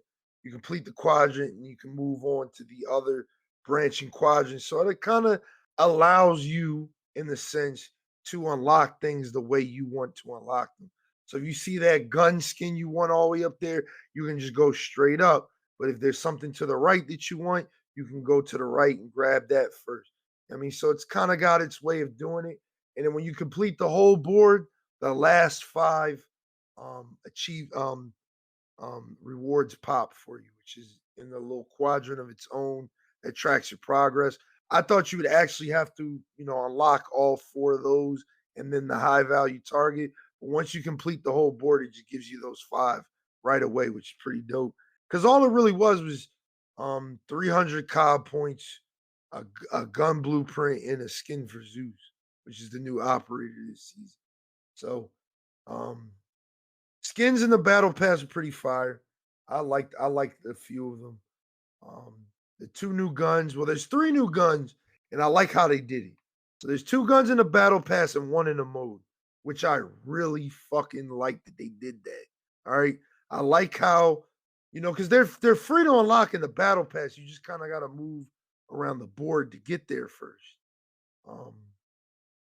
But one of the guns is locked behind DMZ. So what you got to do is you got to go into DMZ, kill a guy who's surrounded by a bunch of fucking people, pick up the gun and extract with it. Seems simple, but it's not, because when people know that you got that bitch, they know you got that bitch. They're gonna come after you. Yeah, that's what I like about DMZ. It's like I a got it casual pretty. Tarkov. Yeah, I got it pretty easy. I think me and Crazy, shout out Crazy, we ran it like a first time. Went straight for the chemist, killed him, got the gun, got the fuck out. We ran it twice because we didn't know we could just simply drop it for the other player. They pick it up and then we both would get it. As long as one of us extract with it, we just both had to touch it. But we ran it twice with no problems. But now they beefed up the chemist. He's a little harder now. He's more of a bullet sponge. You can't just run him over with a truck, which I never did. I never ran him over. I just shot the shit out of him and ran to get the gun.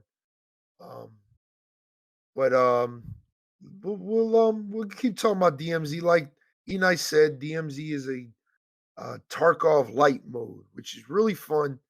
You go in with a set amount of equipment. You go in, you fight AI and real players. There's AI all over the place, and then there's players sprinkled in there. I mean, so you got a set amount of missions that you bring in with you. Every deployment, you bring 3 missions with you.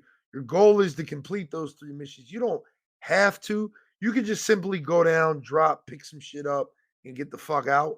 Yeah. Which I did my first couple of extractions just to build up my stash a little bit to get some variety of guns going. You also get your weapons from your unlocks and Yeah, as your an insured, multiplayer. but you Yeah, as lose an it for 2 insured guy. hours if you die.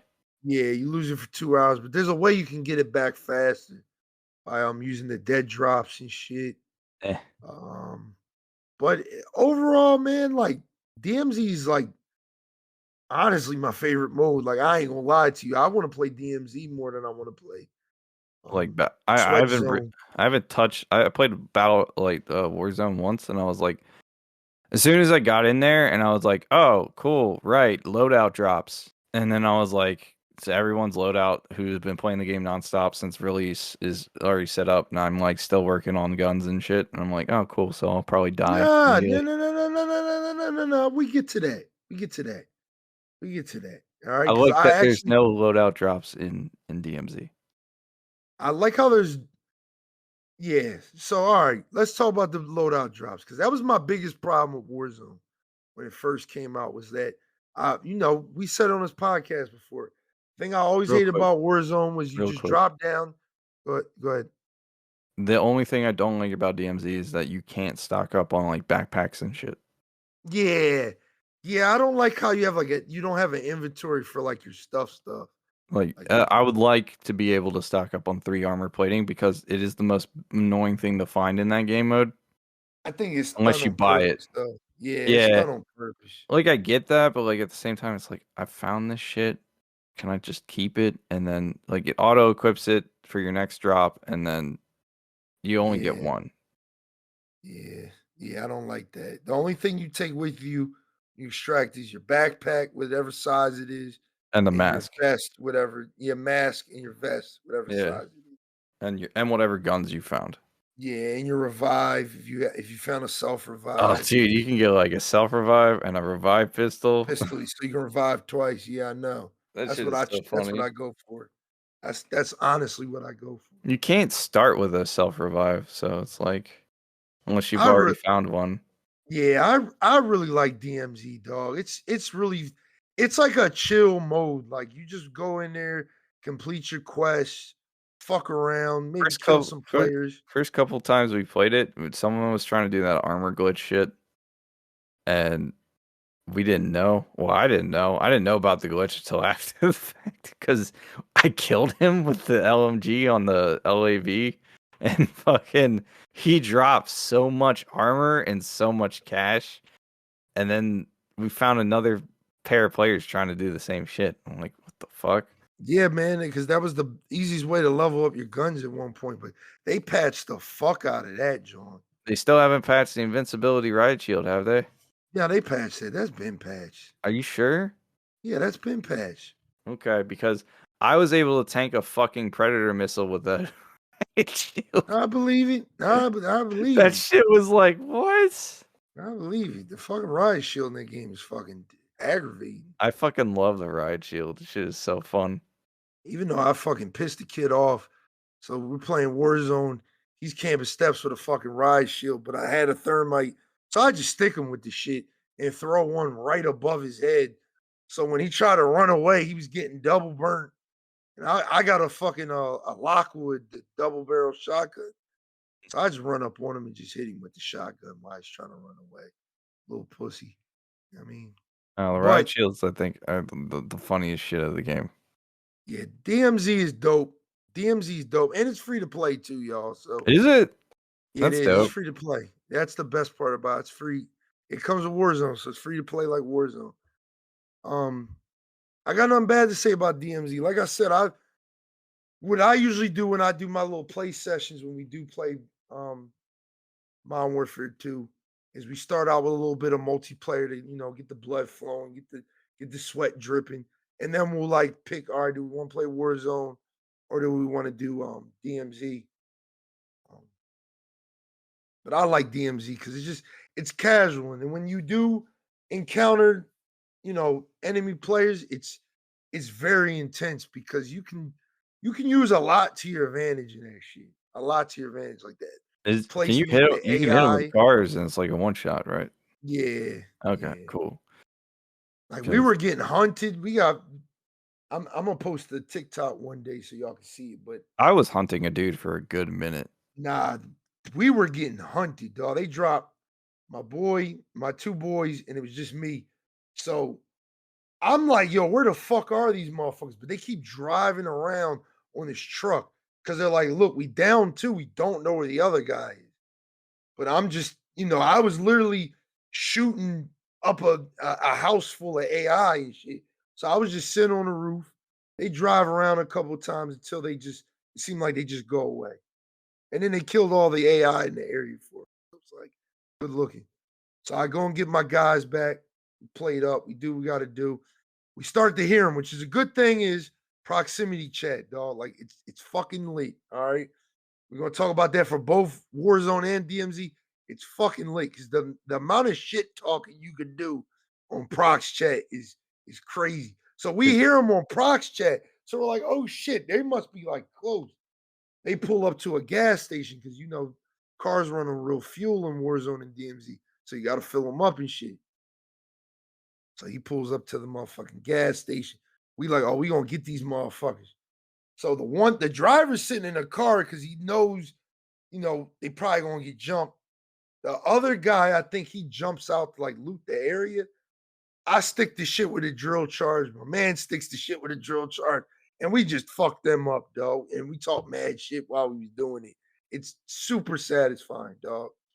super satisfying. DMZ's so much fun. It's so much fun. Highly recommend you play it, man. It's, like I said, it's cross-play. It's on every platform but the Switch. Like, got Yeah, no reason not to I try it. usually drop in solo, and then with a sniper rifle, and I just like Yeah, have I a did that spotter a couple scope. times. Yeah, that's what I Hey, run. dude, I The spider hunted this scope's one. broken. It It's is kind of broken. broken. It'll tag. Sometimes it'll tag people, and it'll keep them tagged through like hills and shit. Walls. Yeah, Yeah, so you be fucking yeah. They do wall need to hacks kind and of fix everything. that shit. But Nah, don't fix it. Because I fucking drop with it all the time. My boy drops with you need at a least different one guy with it. tactical. Yeah, we all have a different tactical, but I use that to differentiate against like the AI and other players because we usually find other players before they find us. There's only Yeah, 2 times I think we let an enemy team get the drop on us, but every other time we be ready for they bitch ass. I've Like like hunted one dude like to the end of the map, just taking pop shots at him with the sniper rifle and just following him with the sniper scope or the spotter scope. That shit is so much fun. And I use yeah, the spotter scope more than I use sniper scope. 'Cause sniper scope has like a fucking the glint. yeah. The glint is essentially a flashlight at this fucking point. Yeah, it's a The shit is it's blinding. that's why I use the spotter scope. Like, while Yeah. my like I'll tell you one engagement, right? They were sniped. They had a sniper and they had 2 like assault rifle guys. So the sniper's taking shots at us. He hits a couple of us, gets a couple shots off. We played up. I pull out the spotter to look for him. I tag him, tag the location, and I try to relocate so I'm away from my teammates. So while my teammates hold the ground and start returning fire, I got them on the spotter scope the whole time, so we know exactly where they are. So his 2 teammates rush down on us. My one guy drops the one guy, my other friend drops the other. So the Mhm. sniper's like, all right, I'm a run up in there. You know what I mean? Not knowing that I'm spotting him the whole time. So when he comes down off the hill, I think I had like a LMG or something. I just tore his ass up, dog. He's like, the You minute he had came that. off the hill, it was just You had that one LMG that just look. It's like super fucking beefy sounding, and it oh looked the like it had. row, the It did it row. have like explosive rounds or some shit going on with it? Nah, it's but I know what that's the gun I call the ngung, ngung, ngung, ngung, ngung, ngung, ngung. That's what I call it. That's just loud as hell, dog. Motherfucker get to shoot that motherfucker off. You hear it from across the map. Yeah, I was But like, "What the fuck are you firing, man?" That but shit was. DMZ's lit. I can't wait till we get more map variation, Yeah, or I like hate. maybe like a day or night cycle would be lit. I would love a day and night cycle, but at the same time, I would love just a map with lush jungle That would be lit. and like rivers and shit. I think that would be better than fucking this. I hate desert maps so much. All right, so They're so let's boring. let's talk about this. Let's talk about this. All right, El Mazra, that's the new map for Warzone DMZ. It's basically Verdansk in a desert setting. And I'm gonna keep it real with you. I like Al Mazra a lot, dog. I think it's a very good fucking map, dog. It's big as fuck. I But it's a good fucking map, dog. I just don't like the fact that it's just a desert. It's it's it's boring. Visually, it's boring to me. I like it. Visually, yeah, I get it, but Like I there's hate maps that are like, oh, you're in the middle of a desert or you're in the middle of a snowscape and nothing's going on and here's a few buildings and there you go. but that's not how it's set up, though. There's a lot of shit going on around the map. There's just a little pocket right below like Rohan oil and whatever. That's like a desert, and it's like I hate that area because that's where we always die at in Warzone. Like for some reason, if the It's no circle cover. splits and we always get fucked up in there, dog. Yeah. Well, that and I kind of hate the fact that they have this whole ocean section at like the bottom of the map and they Mhm. don't really use it that much. Facts. There's like one boat out there that's you can actually explore, and there's another boat that's like half sunk, and then it's just all ocean. I was like, why do you have boats? Not gonna lie, DMZ the boats are fun because a lot of teams be trying to swim and shit. So we were in a boat one time You and just run them over. we just lit their ass up. And of course they called us like all types of nasty words and shit like that. But Who cares? But Fucking Modern Warfare. all right, boom, Warzone. Let's talk about Warzone, man. Let's talk about Warzone 2 fixes all the issues I had with Warzone 1. Literally every issue I've ever complained about with Warzone 1, they fixed it with Warzone 2. Loadouts was my biggest issue with Warzone 1. It got so tiring that my only objective on drop is to drop down, collect enough money to buy my loadout, and just get the Mercury. Yeah. That is not the case with Warzone 2, dog. So how they change it? Money is like very scarce, number one. Number one is very fucking scarce. Number two, you can't buy a loadout drop. You can only buy and it drops like second to last circle. There you go.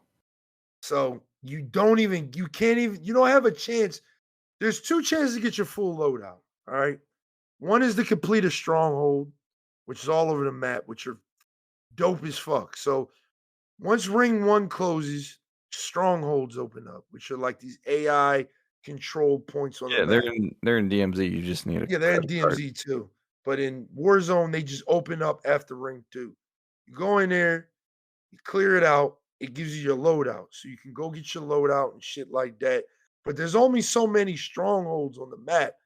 And at that point, you're kind of fighting for control over the circle you're in. Like I've never like done the strongholds all the way because there's missions to it. It's like first clear it out, then you do this, then you do that, then you do this, and it unlocks certain features for the stronghold. Like after a while, it'll give you like a UAV around the area. You know what I mean? Around that specific stronghold. You know what I mean? Which is like really dope. Like so you capture a point, you basically your next goal is to keep it. But every time we get to that point, because everybody knows you're in the stronghold when you go there, it lights up and it fucking makes a loud ass sound when people go in there. I mean, like an alert is going off. So people know when you're inside the stronghold. So it's not like you're just in a chill ass area, you know what I mean, where you can just sit at and do your little camping thing. You can't shoot out the windows of the shit. So you're forced to kind of play either the roof or outside of it, which is smart. You know what I mean? So people aren't just camping inside of it the whole time. But that's one way to get your loadout. And then of course the other way is like I think it's like ring 4 loadouts drop diagonally across the map. And only one team per loadout drop can pick it up. So it's like once one team gets it, it's gone. Like in Warzone 1, when a loadout drop came from the sky, like the whole map could pick it up if they wanted to. But it's only one per team this time, which is again another good way to stop people from getting ghosts, getting all their perks and shit like that. You can buy your loadout guns from the buy stations, but it's only your primary weapon from one of your created classes. You don't get the perks, you don't get the tacticals, the grenades, any of that. You just get the primary weapon, which, like I said, I really like that shit because my biggest issues with Warzone was the gulag, the fact that you start out with a pistol and the loadout shit. Like the pistol thing, I quickly got over. When Warzone first came out, like you drop with a weapon, it doesn't bother me too much anymore, especially now because the X12 it's a decent pistol at what it does, but it's only decent against other enemies that drop. So the good thing that I like about it is because Warzone is 150 players. You're never going to a POI and it's just you and your team. There's multiple other people there. So if they go for the gun, you actually have a chance to fight them, unlike, Apex, where if they land on a gun, you just got your fist and you got to run away. And yeah, I mean that's the same thing Apex has when they respawn you too. Like it's when you respawn in Warzone, you actually have a chance because you have a gun. Yeah, you have a weapon, which like I said, I've grown accustomed to that. The gulag is a lot better this time. I like the gulag. I think it's better because it's got prox chat, and there's a reason to work together.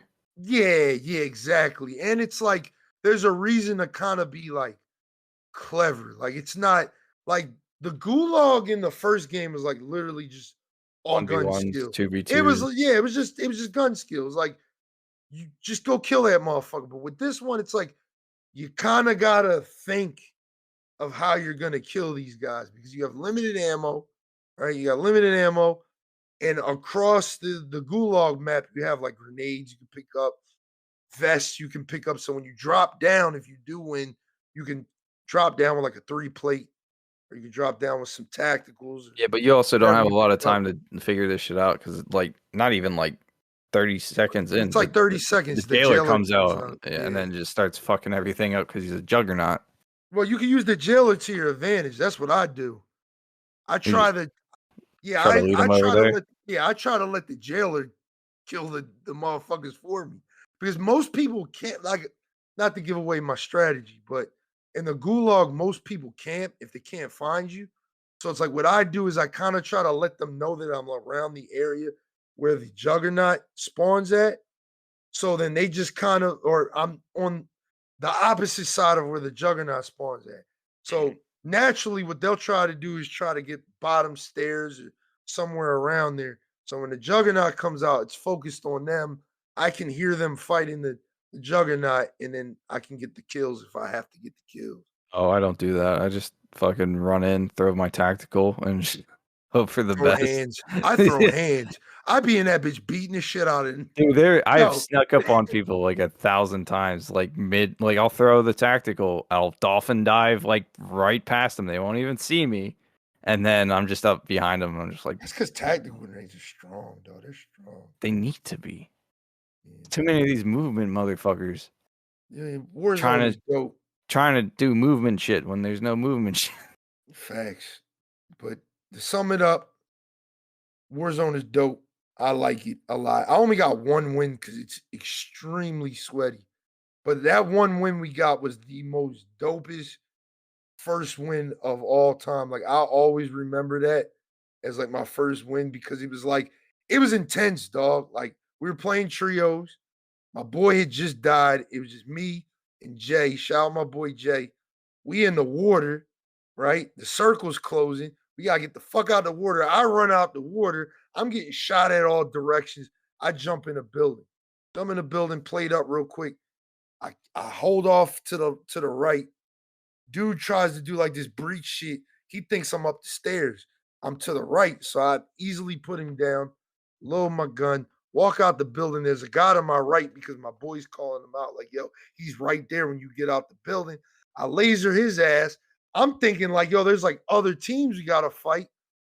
And we were the last team. And you know what I mean? We won. And it was like, oh shit. You know what I mean? I did that. I did that.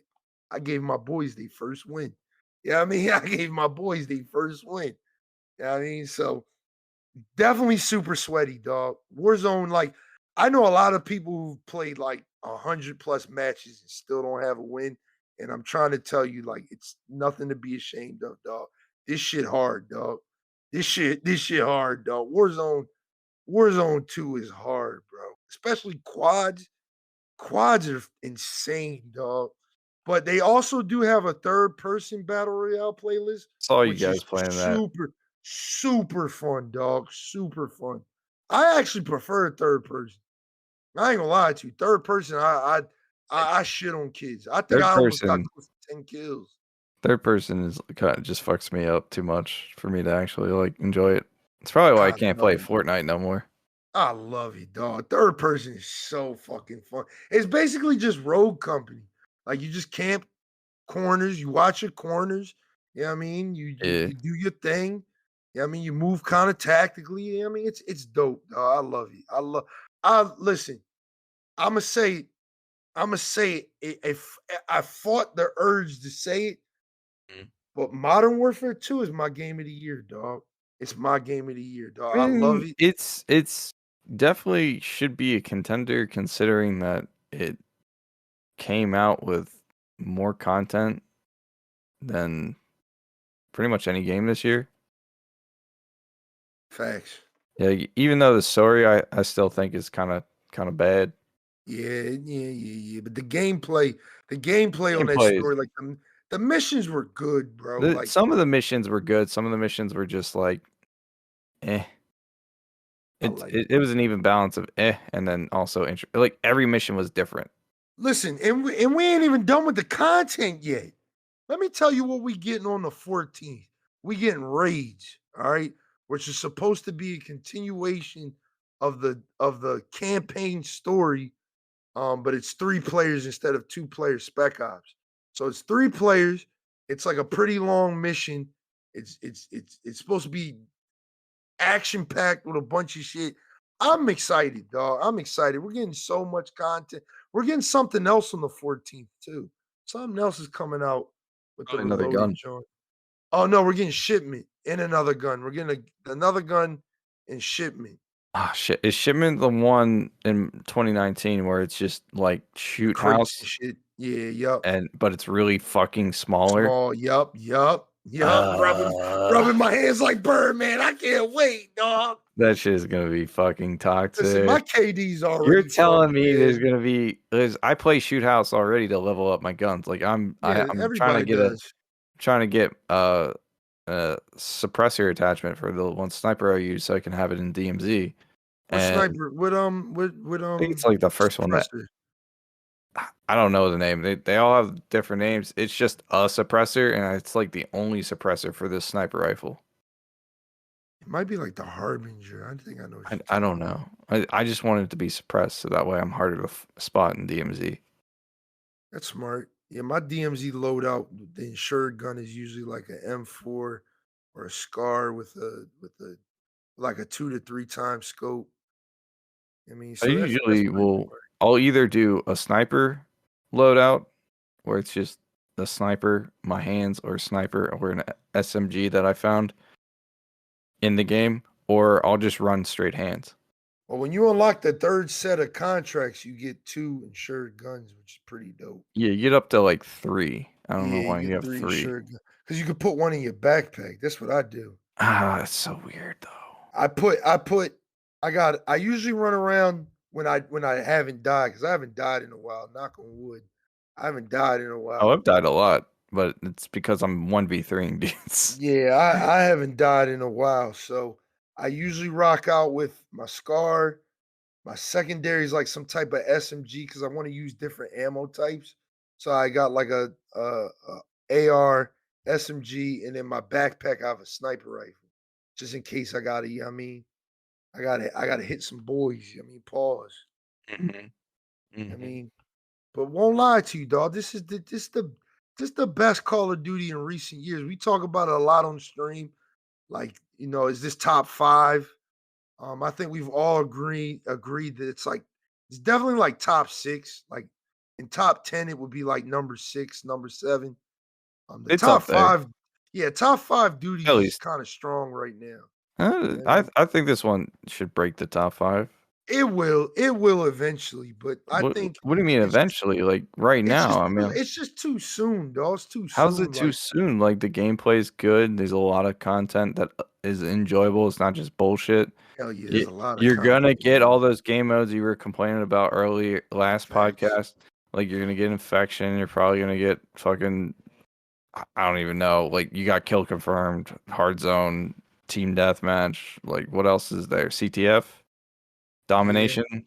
You have domination. So like, then they have a new. They're doing experimental modes like hostage and shit, which I want to play more of because I didn't really get a chance to play a lot of that.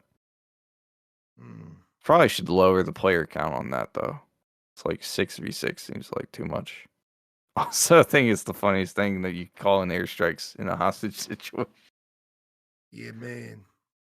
They got hostage. Call in the AC-130. Listen, like I said, man, I'm really enjoying this game, dog. Like, um, a topic we were going to talk about, but we probably don't got enough time because we're already like 2 hours deep in this podcast. I ain't gonna lie, we're getting closer Okay, to. Game of the Year nominees. Yeah, we're gonna talk about that. But what I was supposed to talk about was the question everybody keeps asking me on stream: Is Apex dead? Everybody keeps asking me, is Apex Short dead? answer is it's not gonna die anytime soon. Oh no, it's dying, dog. Hell, oh It's no, not that. it's listen, No, dog. no. Listen, we said the same shit about Rainbow Six Siege, and then they did some shit and it revitalized. Siege is dead though. It It's is not. dead. It's not dead. Like you play The that shit people all that the play time. it are the people that have been playing it. What are you talking about? Look, I'm gonna just do a video for y'all. The, I'm gonna do Blaze Talk 4 on this joint, oh but my god. I'm gonna just let y'all know. No, Apex is not dying, but it's literally on the verge. Like I think they got one more season until they got to do something. Like they have to do something.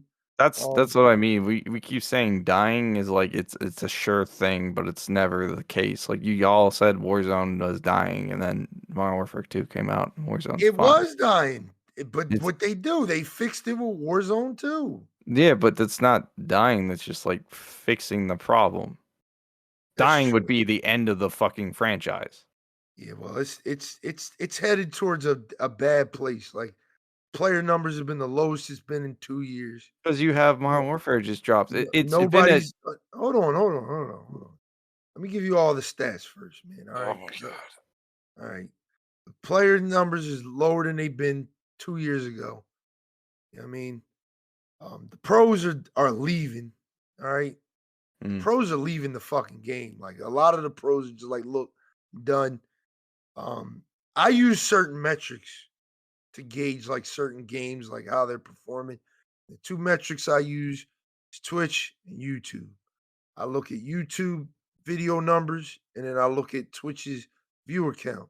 It's a small metric that allows you to kind of gauge like where a game is right now. I mean, like obviously right now Apex's numbers are pretty good because Wintertide just started.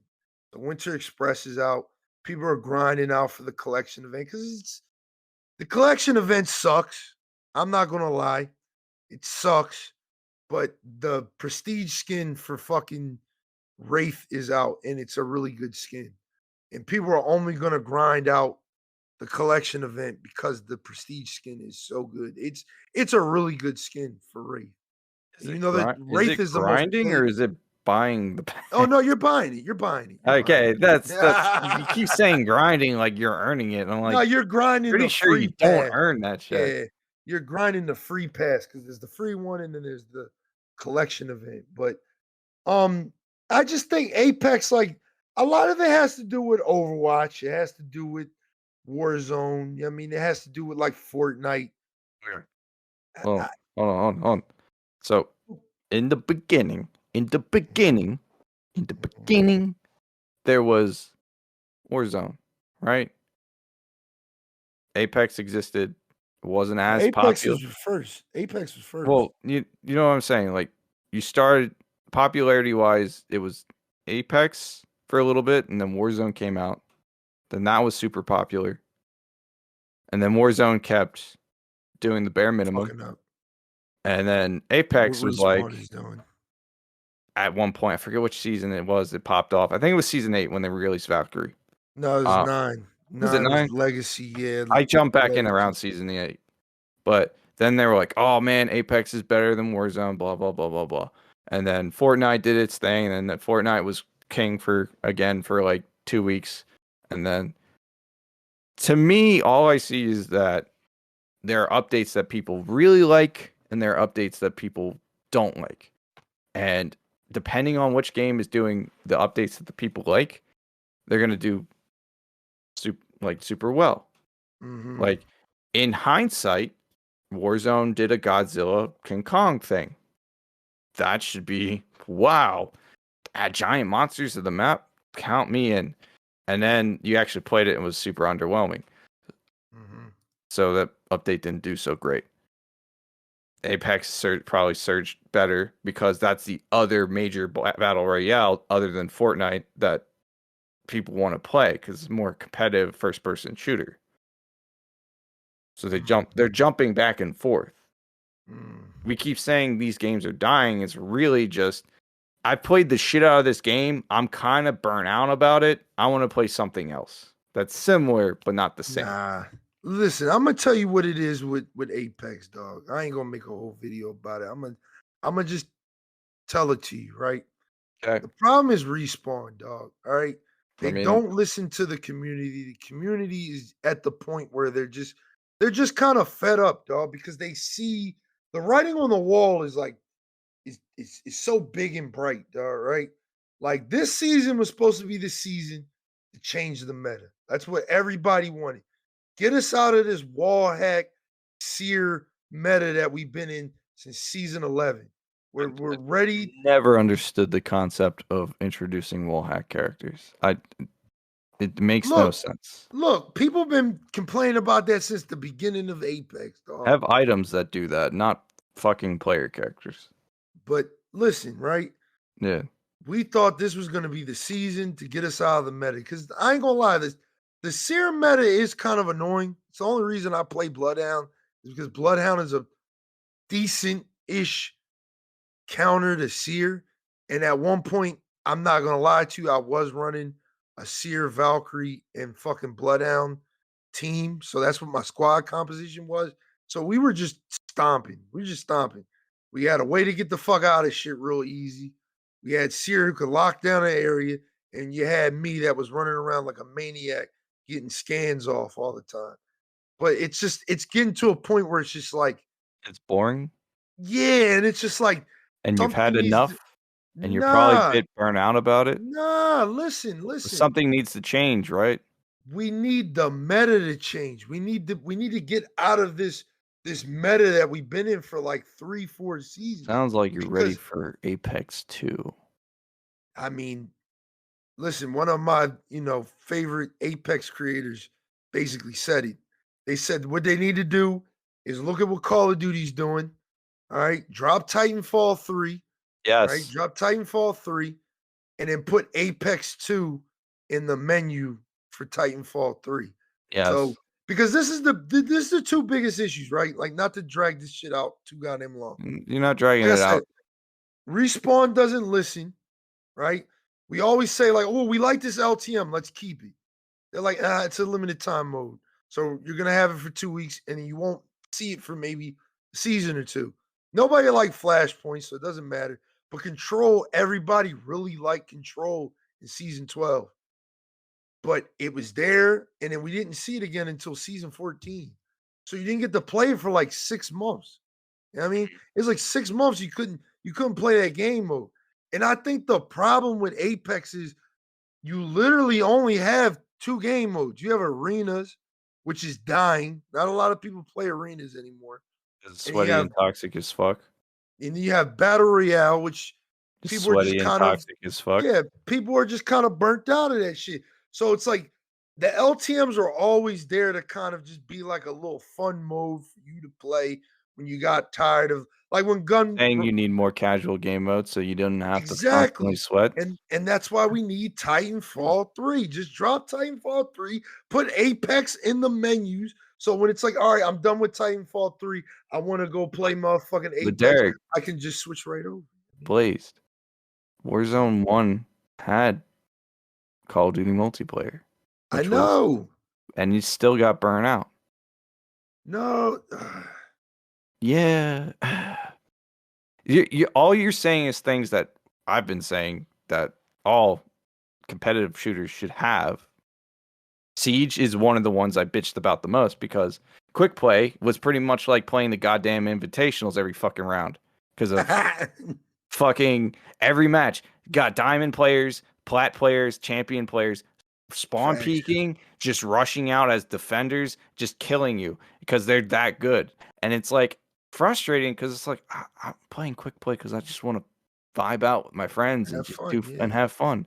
And that's their version of fun because they're at high levels of play, and ranked doesn't offer them the same experience anymore because now because they have to deal with hackers all the time. So them adding TDM was like 7 years to add a team deathmatch mode was like a godsend because it's like a breath of fresh air. And then they keep emphasizing the event modes as things you can do. More shooters that are that competitive need more game modes and just things in general that make it casual. This is why you have been saying that for a long I will time. You always have. cite Halo as like the god tier of modes and plethora back in the day, because you had ranked, you had, creative shit, you had custom game shit, you had regular multiplayer. Mhm. And every shooter that has come out has been the competitive shooting edge. Players really want a competitive. No, motherfuckers. Players want to have fun. Like, there's like 10% of the fucking population of players want to be the top tier dudes. Like, actually want to do that shit, be esports and shit. The rest are like, just want to talk shit and have fun. All right. There's a time where I feel like I want to play ranked, and there's a time where I want to just bullshit around in quick play and do stupid shit. And not feel like I'm getting punished for it because you paired me up against a team that's like all fucking blast because their MMR is high. And my MMR is high naturally because I'm actually decent at the game I'm playing. So it's like the whole reason, and I'm saying this, the whole reason people are running away from Apex, they don't have a lot to offer to begin with. Titanfall 2, they killed on their own. Like, the only reason people play Titanfall is because there's a fucking really strong community keeping it alive. And I have to tell you right now, which would you rather prefer to play? Titanfall 2 or Apex? Like, just in general, like, which would you prefer to play? Which is That's a more hard fun to question. you? Because Titanfall 2. Apex, yeah, because Titanfall 2 had set game mechanics. The metas didn't change because a new hero dropped Yeah, every season. yeah. I Even get what with you're saying. they only released one new Titan in that entirety of the game, and Monarch wasn't even that great. He's good, but he's not game-changing good. Every time there's a season in Apex, and they drop a new hero, it either completely changes the meta like Sierra did, or it just doesn't do enough. So That's that's what I'm saying. Like, you play the same fucking game modes over and over and over and over and over that again. dopamine, man. It's for the dopamine. Yeah, and then you get burnt out because you don't get the same rush. Yep. And then this is why when I come back to Apex, it's like after like 3 or 4 seasons. Because it's not that fun. Like I I said, find I don't think. Titanfall is more fun because you have a lot of game mechanics that actually reward you for your skill, rather than this shit where it's like, oh, I just have a better character. Yeah, I just want to be the last team alive. That's basically, yeah. I'm gonna But like I hide over said, here. I'm not saying like for me it's dead because I play Apex now It's not on gonna a die. It's not gonna die. I play it on a very casual level now. Like I do play with my boy Necro when he streams in the morning. I get on and run so I can get somewhere on my battle pass. I'm like tier like 20 or something on the battle pass. So it's like I've been playing it. I'm just not playing it like to the level I was like I two, also 3 months I ago. think having the battle pass is more of a A chore now. chore. Yeah, Yeah. hell yeah. Hell So yeah. That battle pass Halo stressful. Infinite has a battle pass. Apex has a battle pass. Warzone has a battle pass. Siege has a battle pass. Overwatch But has a see, battle pass. every, Gundam Evolution has a battle pass. everything has a battle pass. But listen, I think the thing that I like about Warzone, well, Call of Duty's battle pass is it's kind of like I don't really be paying attention to it as much as I do Because you're with like having fun. Apex. It's not just that. It's like No, with it is just Apex, that. with It is Apex, you just have to that. do It is listen, just no. listen, It is listen. just you are having fun. You are Yes, playing a game and having fun, so you don't notice your progression. listen. What I like about it is that you get it from just playing the game, kicking kills, doing what you want to do. Whereas in Apex, like you have to do challenges to get stars to level up your battle pass. So you're constantly looking at, all right, what challenges do I have to do? What do I have to do? All right, I have to play this character for 12 matches. Okay, let's play this character for 12 matches. I think that's my problem with Apex's battle pass. It kind of stops you from playing the way you want to play to complete it. Whereas with Call of Duty, I can do whatever I want. I can go jump in DMZ. I can go jump in Warzone. I can play multiplayer. I can play 1,000 rounds of shoot house. I can do whatever I want, and I'm leveling up the battle pass while I do it. Because you're having fun while you're doing it, and it's Facts. not. All It right. doesn't feel like a chore. All right. That's my whole point. If the game is fun, you don't notice it as much. And my whole point is this: Apex is dying if they don't fix shit. No, just to release Titanfall 3 for me. All right, I need Real giant shit, robot man. battles. But I think it's coming, dog. 'Cause I think they see Apex has kind of hit its limitations because somebody broke it down. I'm gonna send you the video, but somebody broke it down. Like the new map is good for the new season of Apex, but it's literally just like World's Edge, but bigger and different colors and all types of shit. Here's Like, the problem: they can't wall run. I don't care.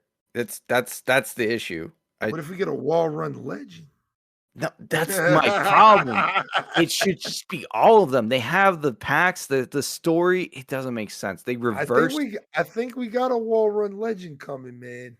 It's gonna be not even broken. That's the thing. It won't be broken. It'll be like, oh, I actually enjoy playing this character, and then everyone's gonna fight over just because of the movement, and it'll probably be heavily ability based. Press this button to activate your wall running ability that lasts for 8 seconds. Yeah. Bitch should be able to do it passively. Yeah, man. To get off of this so we can talk about this final topic, man. Yeah, Apex is fucking it's Apex is boring right now. Let's say that. It's not gonna die. It's just boring. all right. You say so. Yeah. All right. Yeah, so all right. We didn't even rate we rate Call of Duty as a whole right now, season 1. So I'm gonna rate it. I'm gonna give it a 9.2. Are you rating the season or are you rating the game as an The entirety? game as an entirety right now. Yeah, I'd probably give it a 9 too. That's crazy. If the story wasn't inconsistent and all fuck, then yeah, I'd be a 10. Crazy. That's coming from Eknight, y'all. I know. I don't like COD. I fucking hate COD. Dog, this duty lit. Dog, I'm trying to tell you, like this shit lit, y'all. Like I haven't been able to say a Call of Duty game is game of the year since fucking Black Ops. Yeah, probably like Black Ops 1, Black Ops 2, dog. Modern Warfare 2 was my last one. Yeah, That I dog, really liked. It's been a long time since a Call of Duty game's been game of the year. I would say me too. Modern Warfare 2. It's been that long, bro. It's been that long. And before that, I think would be World at War. Yeah, like it's been a long time since a Call of Duty game has been able to be ranked as my game of the year. But I'm gonna say it, dog. And I'm gonna say it because of this. This year was kind of lame as far as like games go. There's a lot of games that dropped. There's a lot of games that dropped this year. What do you mean? They were corny though. Yeah, Dying Light 2. That shit was lackluster. Yeah, Saints Row reboot. That Tiny was lackluster. Borderlands. Tiny Tina shit.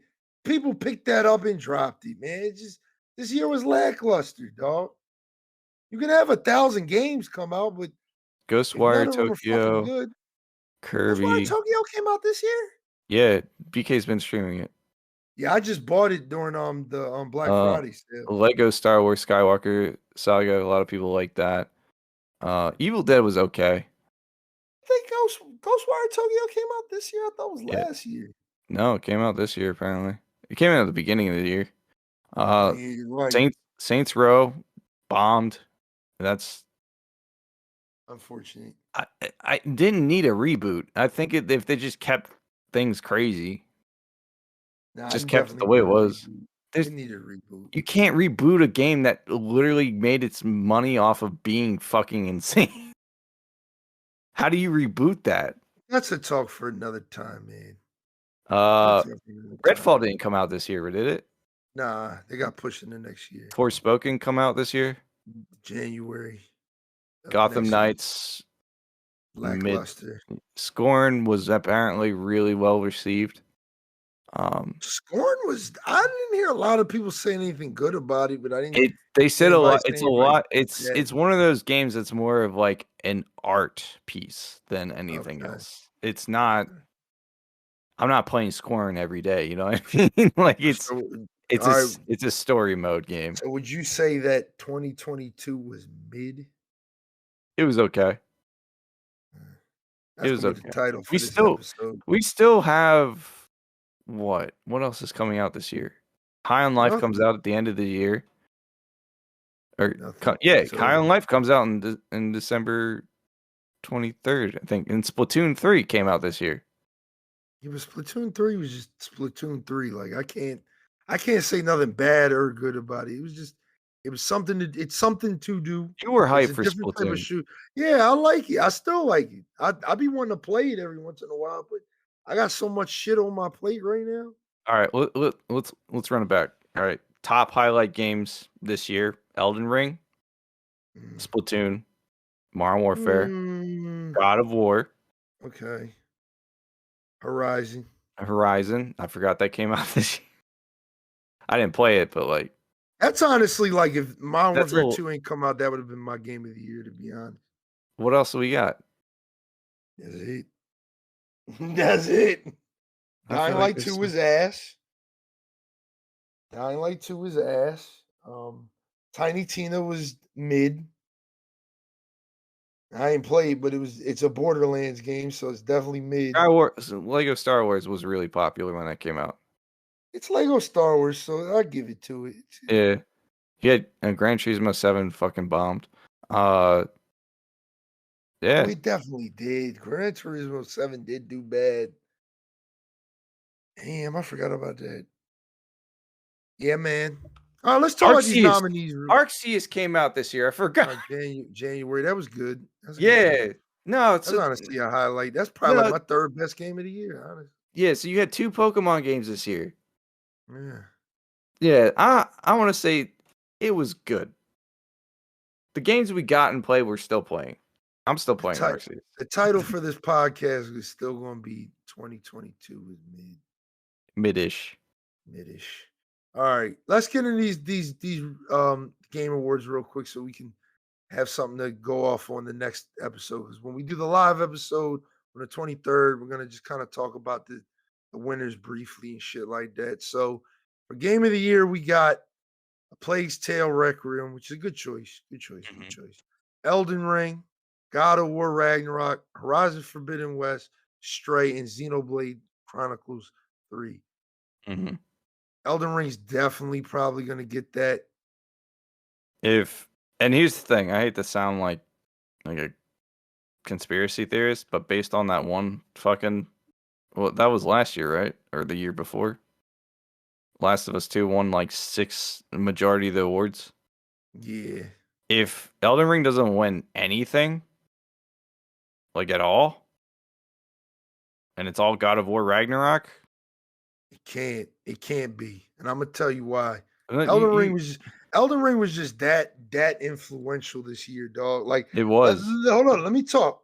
It is an influential to the point where it literally pushed other games into next year, dog. Like niggas had to rethink Yeah, their whole Starfield, release. Hogwarts. They're like, nah, we can't do this, dog. We can't do this. And I don't even think it was like an award, like they were trying to look for an award. It was just like the Sales standard wise. right now. Like, all right, the 2010s, the standard was Skyrim, Witcher 3. Witcher 3 was really the standard. Like that was the standard of a game that you could drop. A game with a shit ton of content, hours of gameplay for $60 that made you want to go and buy the DLC because it was just you earned that extra money at that point, right? Mm-hmm. I think now the metric is Elden Ring because these games come out so fucking broken. Elden Ring is the metric now. Yeah. Like if your game ain't coming out, like look at Saints Row. Like I always hear people say so Saints fucking Row. weird. Yeah, people say Saints Row is a good game, but it came out broken. It came out janky shit, came out fucked up. So when you do that, people are already gonna hold it up to a game like, why am I gonna stop? Like if I was a guy who's really liked Elden Ring, why would I stop playing Elden Ring to go play Saints Row when Saints Row's fucking broken, dog? It's still And it's broken. like let's bring the context in, right? Mm-hmm. With Modern Warfare 2. Modern Warfare 2 is fucked up on release. We got crashes, we got everything, but the game is still enjoyable throughout that. You know what I mean? Yep. Throughout those issues, you know what I mean, that we had, which were There was a lot of minor-ish. issues. There's a No, lot of issues, but they're crashing, minor-ish, dog. couldn't party up with more than 3 people, the invincibility glitch. There was another invincibility glitch for your sentry gun. There was a lot of problems, but they paled in comparison to what you actually got and Exactly. were It wasn't going like to a get in a short month. facts. And it wasn't like on a scale of Fallout or something where it's just unplayable. Yeah. Cyberpunk, unplayable. I mean, on certain platforms, just Yeah, straight up completely unplayable. just broken, yeah. Broke your immersion and everything because, like a game with Cyberpunk, the immersion matters. Yeah. With Call of Duty, I'm just trying to party up and get into a game. Yeah, immersion doesn't really matter that much. Once we try and we finally get in, we're having fun now. Yeah. You know what I mean? Unless So you get kicked. Yeah, let's get kicked. But that it is what it is. Like that's what I'm saying. Like the finished, completed game with barely any bugs is now the standard instead of overly ambitious RPG. Yeah, that we can fix later if it has an issue. Like, not to bring up RIP Anthem. I mean, Anthem is a game. Fuck, Anthem would have been great if they just added content, and they didn't want to do that. And they just gave it time. Like, they need to give that game. They didn't even give that game a year, dog. They couldn't. Everyone quit in the devs team. Like a large majority of their team quit, and they were on a skeleton crew. And then on top of that, they cobbled that game together. Now? You can if you own it, but I don't think you can buy it. I think I'm gonna actually start playing that, John. Yeah, I never beat it. Man. It's not worth beating. It was like it was cool to fly around, but that wears off after like the 30th dude you fight who is on the ground and doesn't do. That's the problem with Anthem. I could go into this further, but like just its its core gameplay didn't match. Its enemies didn't match the core gameplay, and neither did the setting. Yeah, facts. And it's also a game that was made in a year and a half, technically, because devs didn't even know that was the game that got shown at the fucking E3. Yeah. So what do you think the game? What do you think the game of the year should be? I'm gonna go with Elden Ring. That's my personal. It's a toss up between. I'm going off games I actually played. So God of War, Stray, Plague, all those games I did not play. So if I did play Ragnarok, I'd probably be like, yeah, you know, I'd lean towards one or the other. Since I didn't play Ragnarok, it's either Elden Ring is my first choice, Modern Warfare is my second choice. Modern Warfare isn't on here. It should be. It's a finished game. Best game direction. We got Elden Ring, God of War Ragnarok, Horizon Forbidden West, Immortality, and Stray. I'm going to say for best game direction, I'm going to go God of War, dog. I'm going to go God of War. Game direction being just how... It is...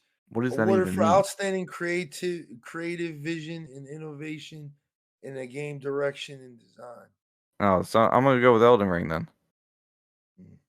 I'm gonna go God of War with that. I think if Elden Ring gets Game of the Year, it can't get this at the same time. That's just the way I feel some type of way if it got both, dog. Well, if the category is talking about innovation, then Elden Ring definitely wins it because that's true. It's way more innovative than God of War. Yeah. Yeah, there's a lot of hidden mechanics that you can find, and that's. All right, here's a good one. Best narrative. We got Plague Tale Requiem, Elden Ring, God of War, Horizon, and Immortality. I'll go God of War with this. I can see God of War winning this easily, but I also don't agree with the people who have been saying that Elden Ring has no narrative. It does. It's just told in a different way. Yeah. Once I found that narrative, I was like, oh shit, it's kind of deep. Yeah, you have literal like 6 endings based on your choice. Like, fucking insane. We got best art direction. We got Elden Ring, God of War, Horizon, Scorn, and Stray. Y'all know where I'm going. We talking about best art direction for outstanding creative and or technical achievement in artistic design and animation. That has to go to Horizon, dog. I can see that. They got peach fuzz on that lady. Yeah, like that, dog. It's got to go to Horizon, dog. Elden Ring is not like the most prettiest game to look at, but it does have stunning like vistas and shit. Yeah. All right, we got best score in music. We got The Elden Ring. Plague's Tale, Elden Ring, God of War Ragnarok, Metal Hellsinger, which I heard has really good music, and Xenoblade Chronicles. I honestly think Xenoblade Chronicles is gonna win. I heard that soundtrack is phenomenal, dog. Have you heard the soundtrack? I don't know, no, but I heard it was good. I'm Gundar going. said he cried, so he said he cried. I'm gonna go with Elden Ring on this one because some of this boss music is fucking They are fire. they are fire, dog. I'm gonna go with Elden Ring too, just because it's what I played. Best audio design. Ooh, this is a hard one. We got Call of Duty Modern Warfare 2, Elden Ring, God of War Ragnarok, Gran Turismo 7, and Horizon Forbidden West. I'm gonna go Call of Duty because I think that Call of sound Duty probably will win this one because of how well the gun sounds and like the clicks, the reloading. Like if we're just talking about that, not like musical score, then yeah. yeah. Best performance. We That'll be got God of War for sure. yeah, Like yeah, he you killed don't it. have to read Yeah, it all. It's either God of War or Horizon, but I think God of War for sure. My man from fucking Stargate is yeah. the Christopher Teal'c. Judge. That dude, yes, Yeah, 100% yes. that's my guy. Games for impact. For a thought-provoking game with a pro social. I do not care. I do not care. Best ongoing. All right, this is a good one. Best ongoing game. Apex Legends, Destiny 2, Final Fantasy 14, Fortnite, Genshin Impact. I think Genshin will get this because Yeah, a I lot of think people are Final talking about Fantasy got it Genshin. last. Yeah, I think Final Fantasy got it last year. So Yeah, if Final Apex Fantasies. gets this, I'll be mad. I can't see Apex getting this. Like, I can't even see fucking Destiny getting it either, I'll punch the shit out of somebody. or Fortnite. Fortnite's Yeah, at this point is just it's gimmicky. Like, if it wins, it's yeah. because it's just gimmicky. It's like, oh, Dragon Ball Z. It's like, yeah, you're taking other narratives. It's not your own Best, actual. my fault. No, that's cool. It's just like it's just not your own narrative that you're taking. You're just adding to your narrative with other IPs. Like, True, meh. true, true, true, true. They got best mobile game, but I honestly don't care. I'll give a shit. Yeah, we got best community support, Why is Apex Legends on here? Because it's the We got best community support, obviously. we got Apex Legends, Destiny 2, Final Fantasy 14, Fortnite, and No Man's Sky. I feel like Final Fantasy 14 might actually win this. Not gonna lie, I would like it to go to No Man's Sky, dog. That would be Shout out dope, to but I haven't heard anything crazy about it. But it's community based, so it's not relying on the devs. Best VR AR game. I don't care. I've never Best played action any. game. Bayonetta 3, Call of Duty Modern Warfare 2, Neon White, Sifu, Teenage Mutant Ninja Turtles, Shredder's Revenge. Giving it to Shredders, Modern that's Warfare the 2. OG style arcade game. Yeah, yep. Uh, Probably Bayonetta. Now, I heard Bayonetta 3 was like okay. It was just okay. I mean, I haven't heard anything about it, but I I'm didn't gonna even go know with it was Call of out. Duty. They gotta give Call of Duty some shit. Yeah, you get sound design. Best action adventure. We got Plague's Tale, God of War, Horizon, Stray, and Tunic. I God of feel like War is God of gonna War win. will probably beat out Horizon. Yeah, I'll be happy with either one. Best role playing game. That's Elden Ring. Yeah, I'm just not even gonna say. it's probably yeah. We got fucking Elden Ring, Live a Live. What? I don't know what it is. It's Square Enix game. Pokemon Arceus. Shout out to Pokemon Arceus. Triangle Strategy and Xenoblade Chronicles. It's All right, going to Elden Ring. I would like it to go to Arceus for once, like a Pokemon game to get an award for once, but yeah, Not Elden Ring gonna lie, is a lot more designed. Game Freak don't deserve it yet, dog. They don't deserve it yet. Hopefully they'll get there. They got to get a little bit more ambitious. Best fighting game. I got nothing on this. Yeah, I was gonna say like I only played multiverses on here, so I'm gonna Yeah, I'd probably give it the multiverses just because it's new and actually challenges Smash. yeah, free to play definitely helps. Best multiplayer we got Call of Duty Modern Warfare 2, Multiverses, Overwatch 2, Splatoon 3, and Teenage Mutant Ninja Turtles. It's gonna be Modern Warfare or Overwatch. Hell I'm yeah. surprised Teenage Mutant Ninja Turtles is on there. Content Creator of the Year. Yeah, that's a new category. Yeah, we gotta I think that's it says BLAZEDxENFERNO on there, right? nah, it should be. I definitely should be on that, John. I'm mad I ain't. Best debut indie game. I don't know. I haven't played any of those. I think that's it. Yeah. What are the categories? Because I might have actually played one. Best of that what for best debut Indie. indie? Yeah, Neon White, Narco, Stray, Tunic, and Vampire Survivors. I could Stray's probably see gonna get that. it's a toss up between three games because Vampire Survivors is actually pretty popular. And Tunic was Tunic actually is pretty pretty decent. good. Yeah, Yeah. Tunic's good. Best adaptation, we got Arcane, League of Legends, Cyberpunk Edge Runners, The Cuphead Ooh. Show, Sonic the Ooh. Hedgehog 2, and Uncharted. I think it's gonna be toss up between Cyberpunk and Arcane because both Yeah, of those shows are course.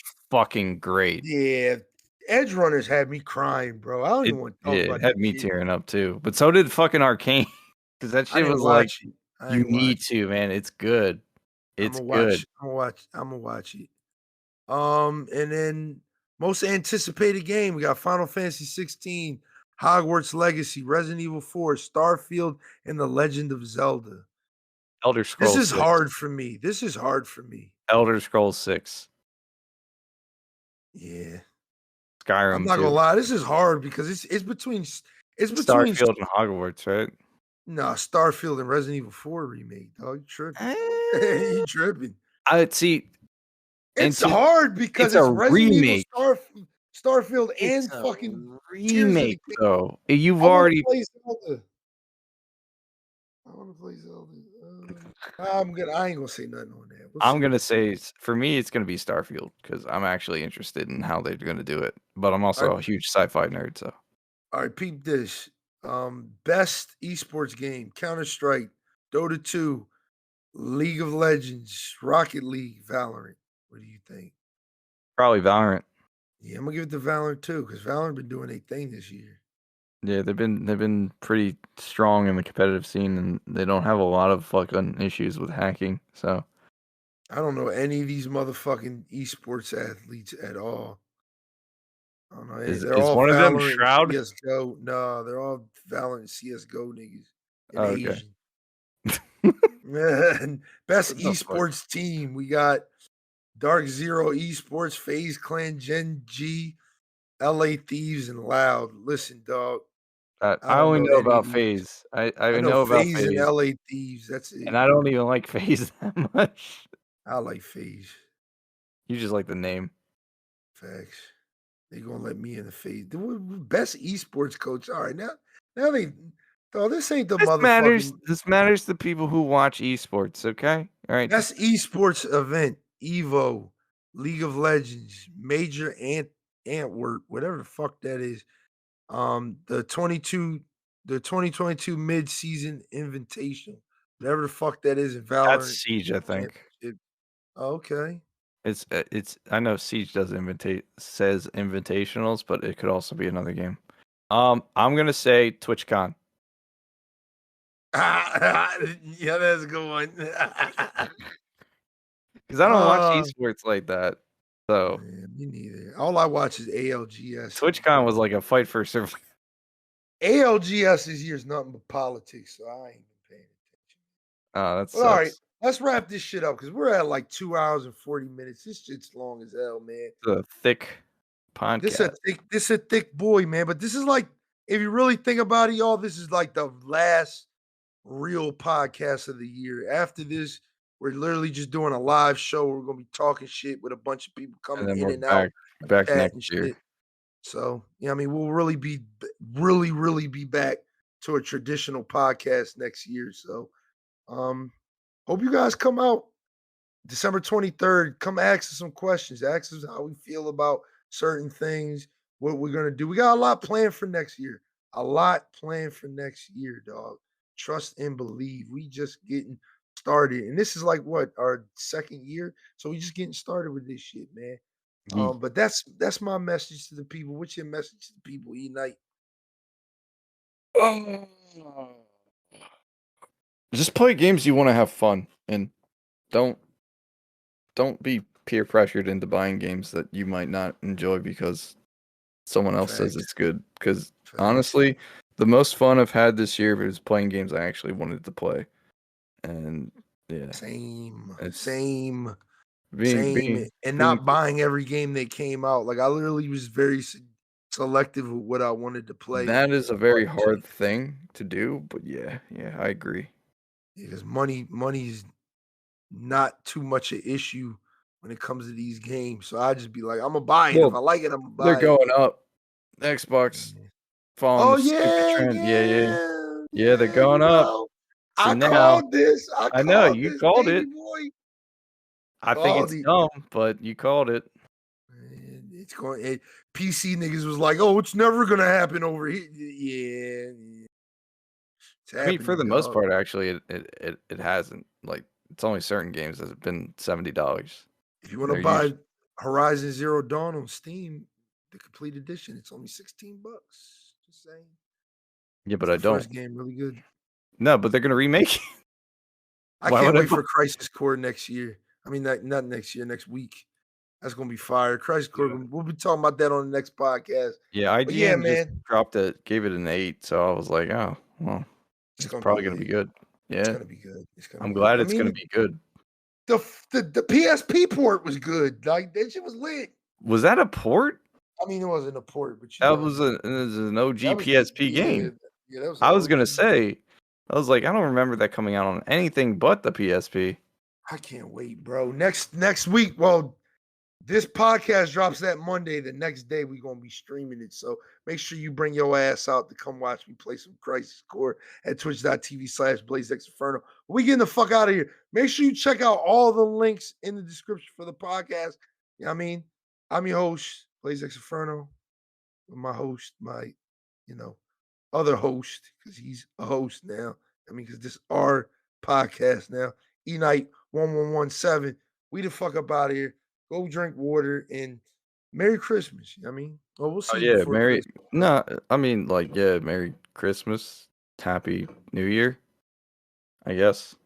Kinda. Not really, because I mean, I mean, are you gonna drop the VOD on your? yeah, I'm gonna do the same thing I did with episode 30. I'm Okay, gonna cool. I'm gonna have Craig record it while we're doing it. You know what I mean? That shit's gonna be Pause. long as fuck. I thought it was like I don't know. We 11. gotta end this shit. Peace out, y'all.